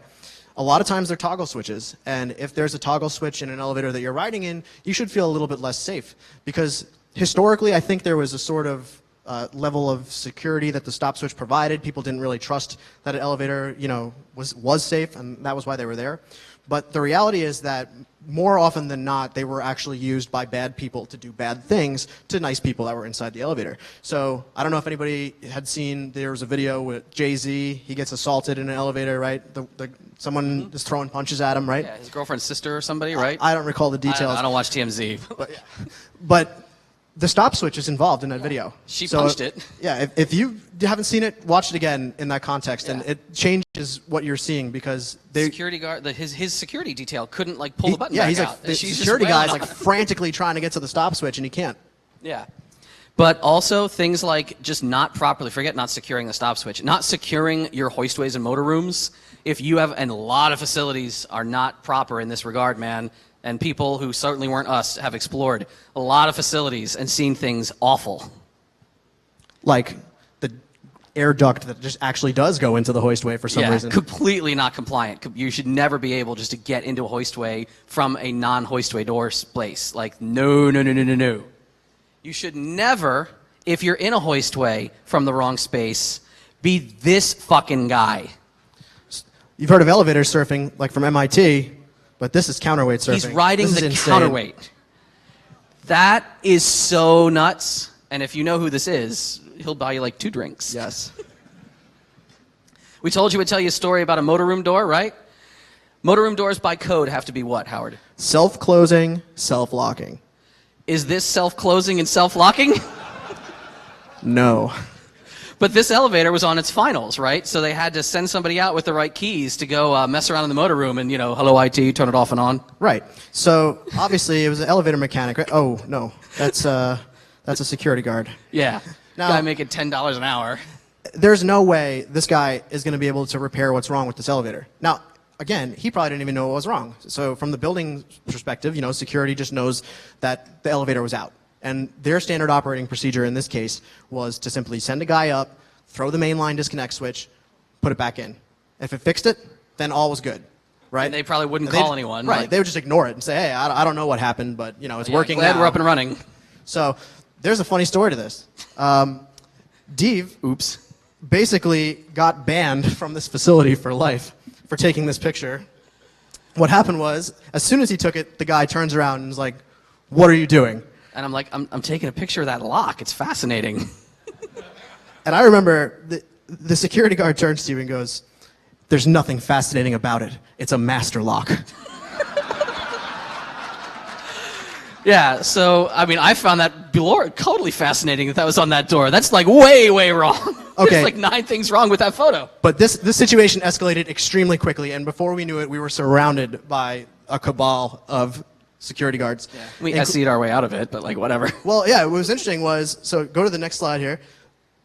Instead of focusing on the fact that they didn't want us photographing in their building, I just kept arguing, what the hell is this guy doing going up there? He's clearly not trained, right? And they kind of didn't want to answer the question. They were just, trying to make it, hey, no, you're breaking our rules. And I'm like, no, you're breaking the rules. And this is just going back and forth for like a half hour. Yeah. In a very public place. It was a very big scene. Yeah. And they read us the Trespass Act. Whatever. But you should know who, ultimately, you shouldn't be sending your security guard up there. You should know who your contractors are. You should know what they're doing in the building. You should, clearly these are elevator guys, right? Right, yeah, They yeah. belong there. No one would ever just kind of have the elevator outfits.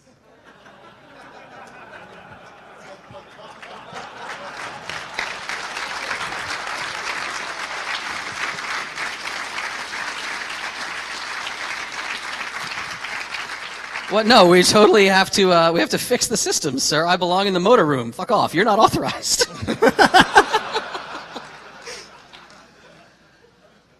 So there's a lot of different kinds of people that would wear shirts like us. Yeah.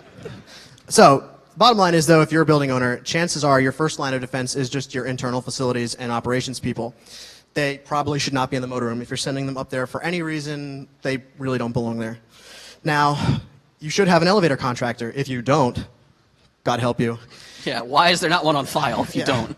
Now, if you have an elevator contractor, but you're super cheap, you might have what's called a parts, oil, and grease contract. That's the equivalent of waiting for your transmission to blow in your car before you ever, change your oil or something like that. Waiting for the engine to seize before you change your oil. Not a good idea. You should have a full service contract, have someone coming in there on a periodic basis, making sure everything's okay, doing preventive maintenance, Yeah. doing the tests on schedule. Now, that doesn't mean there aren't other kinds of contractors, too. Sure. Like this guy right here. So I don't actually work on elevators anymore, really. I'm a consultant now. So what do consultants do? Well, primarily, we keep tabs on what the contractors are doing on behalf of our clients. So if you own, let's say, 30 elevators, you have a pretty large elevator maintenance bill at the end of the month. And some building owners will allocate a specific percentage of their budget for it to have a consultant come in and sort of keep an eye on things and make sure that they're getting their money's worth, that the work is performed up to spec, that in general the systems are performing up to spec. Because you don't want this category of people to show up and tell you bad things. So inspection is distinctly different from testing in that an inspector is generally just there to witness that the test was performed and that the result was satisfactory. There are a lot of different arrangements for that, but basically half this country doesn't actually really have dedicated elevator inspectors. It's sometimes the elevator company will do their own tests, and I like to say... That's great. Well, I like to say, I mean, if I could inspect my own car, I'd probably pass emissions every time. Yeah. So now...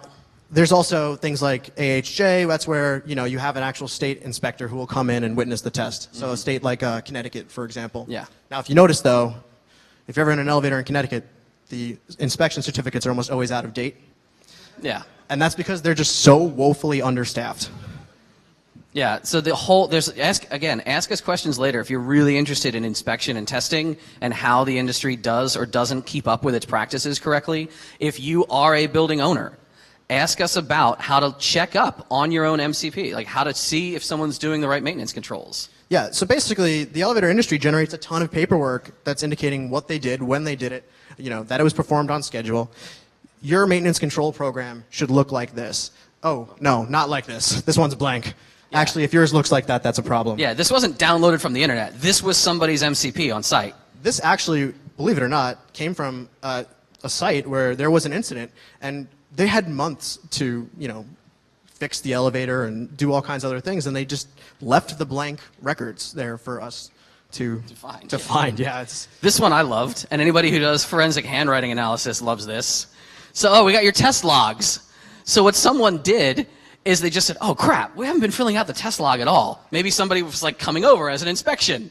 So you could see, tell them about this. So the pen was like dry. You could clearly see that like when he started writing that the pen wasn't flowing very well. And as he was actually filling it out, it started flowing better. And then in 2006, he's decided, this is taking way too long to fill this out. I'm going to stop writing my middle initial. And then he changed it. Yeah. He's like, well, it shouldn't all be the same pen. That's dumb. Let me change pens for a minute right at the end. So like jumper logs. You saw a jumper log once? Yeah. How long is the jumper supposed to be installed? Seconds. It should only be there while the trained technician is doing whatever they need to do, and that's the end of it. When was this jumper put on and off? I believe it was sometime in 2012. And then? Removed in sometime in 2013. What the fuck?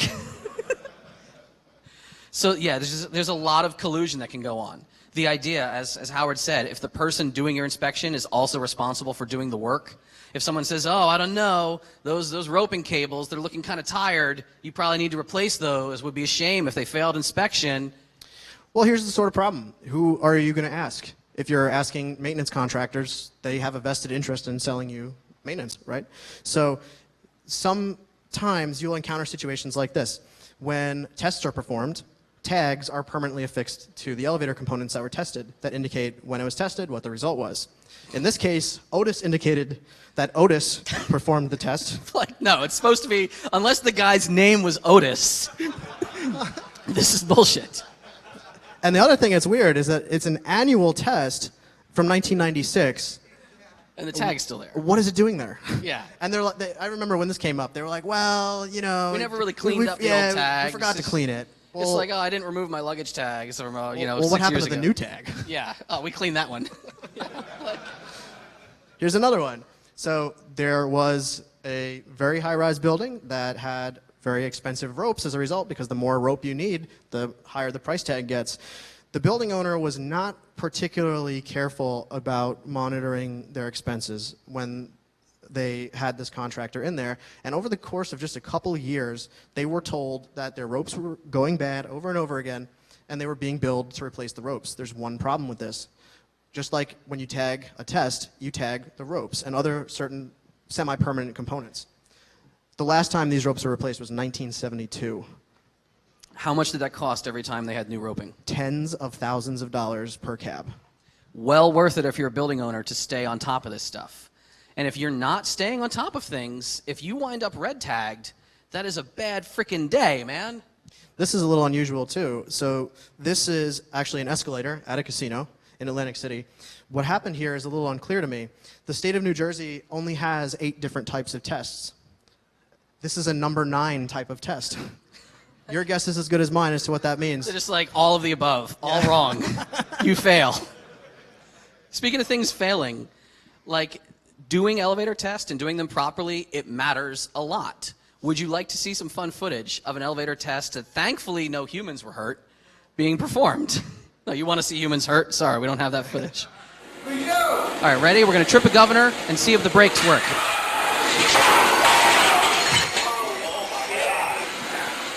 Let's watch that one more time.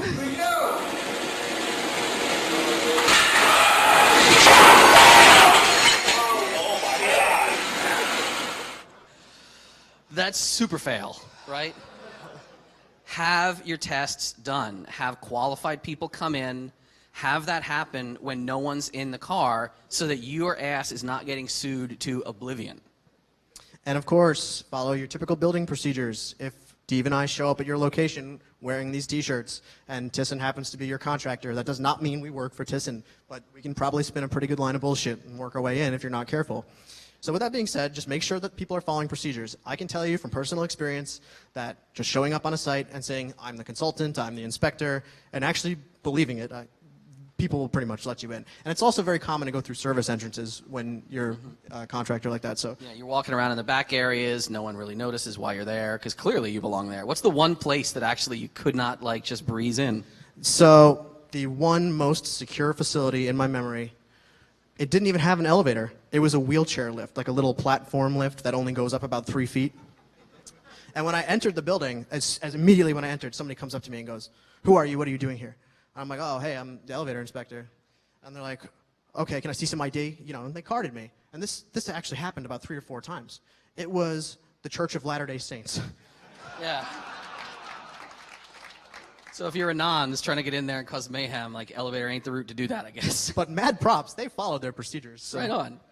So what does this all break down to, right? What now? If you're concerned that your elevators are going to be a mechanism of attack or something is bad in your security because you're like, oh my God, I have elevators.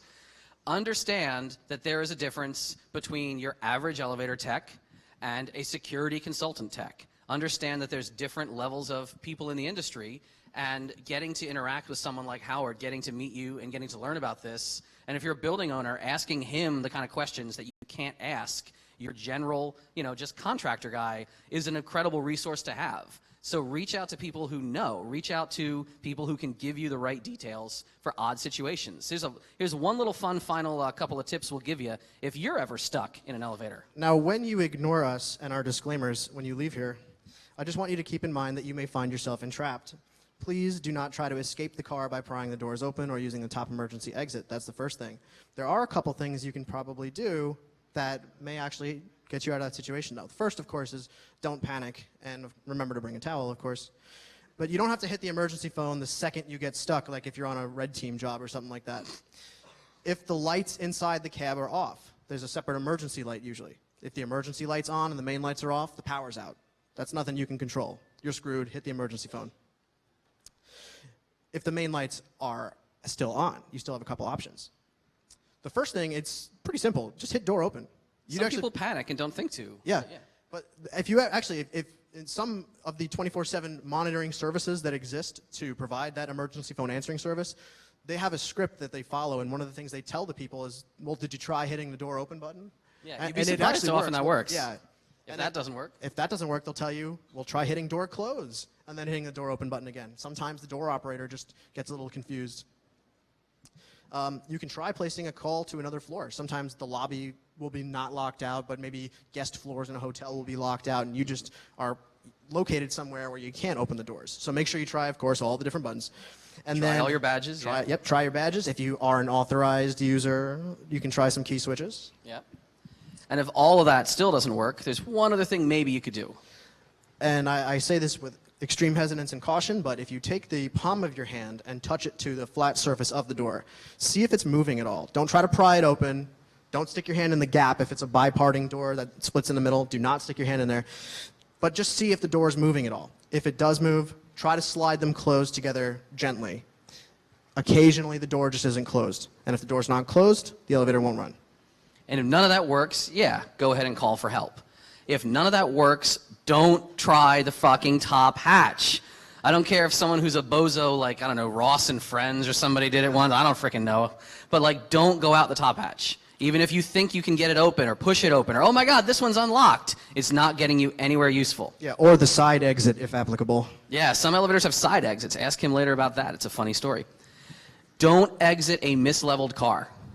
Absolutely. The rule of thumb, if you have to jump, it is too far. And I know, like, oh my God, this elevator's not working right, and I'm stuck. I can make it. It's right there. I really want to get out of this elevator. I'm panicking, man. What was that one lady that... It was a case at Caltech.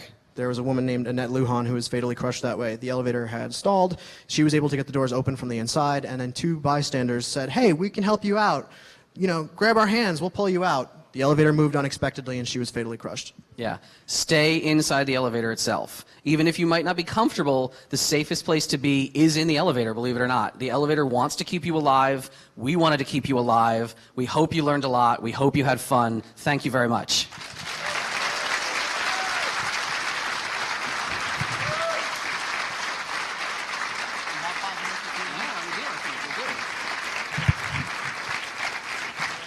So do we actually have a minute or two for questions, or are we booting off?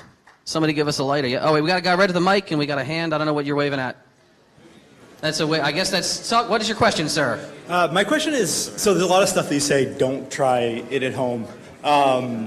What are the safest things you can do to mess with an elevator? Like pulling the emergency... You see that in movies a lot, or TV. People push the emergency stop button or pull it or whatever. Like, is that going to usually trigger...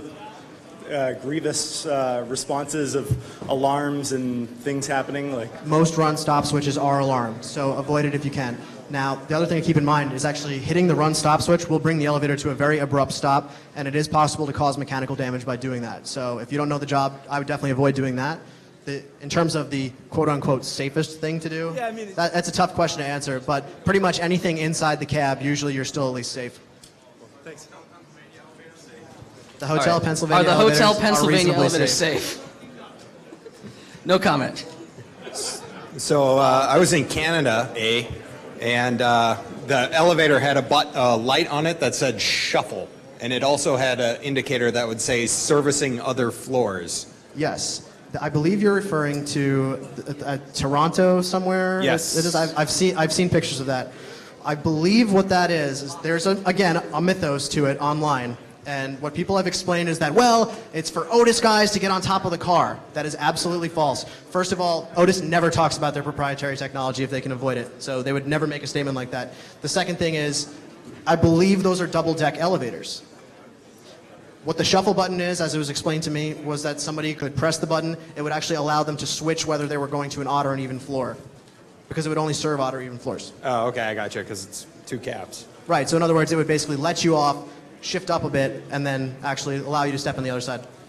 Or the other cab, excuse me. 2 minutes left. Okay, Make 'em good. so you guys talked about movies but not television shows, and 80s sitcoms would have me believe if I'm desperately in labor, I'm going to get stuck between floors. So how common actually is that, to be stuck in between a floor for hours and hours? Well, entrapments are fairly common, I would say. Most buildings will experience them a couple times a year if it's a large enough place. A place like the Hotel Penn actually probably has it happen at least on a weekly basis, just on the number of elevators that they have. And that's just speculation. But the long and the short of it is, yes, a disproportionate number of babies are born in elevators. Yes, sir. That too. Hi. On cameras in elevators, are they normally closely watched? And does anyone notice if you do turn them off using some sort of little device? Or is it Cameras just... in elevators, are they being watched? No more or less than most cameras in buildings. Most of the time they're for reconstruction after an incident. There are also local cameras that are not connected to a central station in the building, where it'll just have a little SD card in it that's just constantly looping, so that when an event happens, they're able to go pull the SD card and see what actually happened. So if you put a key in, there's not going to be someone just rushing the door likely to, watching. It didn't happen at all this weekend. Depends so no. where you are. 1 minute left or less. Your question, then everybody else. We're going to talk to you downstairs in the Lockpick Village. We're going to set all this up in the Lockpick Village. What is your question? Go ahead. I'm going to ask later. Downstairs? All right. You, sir, the last question. Okay. Make it good. I was a naughty boy when I was... Don't suck. When I was moving, I had a a box holding the elevator as I was unloading it, because there was no mode for like a freight elevator. Yes. The elevator very slowly went up and tipped the box into the floor very politely as the door stayed open, as I could see the shaft, and the elevator slid all the way up. How many errors occurred there, and why did the elevator slide away? It's possible that the brakes were bad. It's possible that the brake tension wasn't high enough.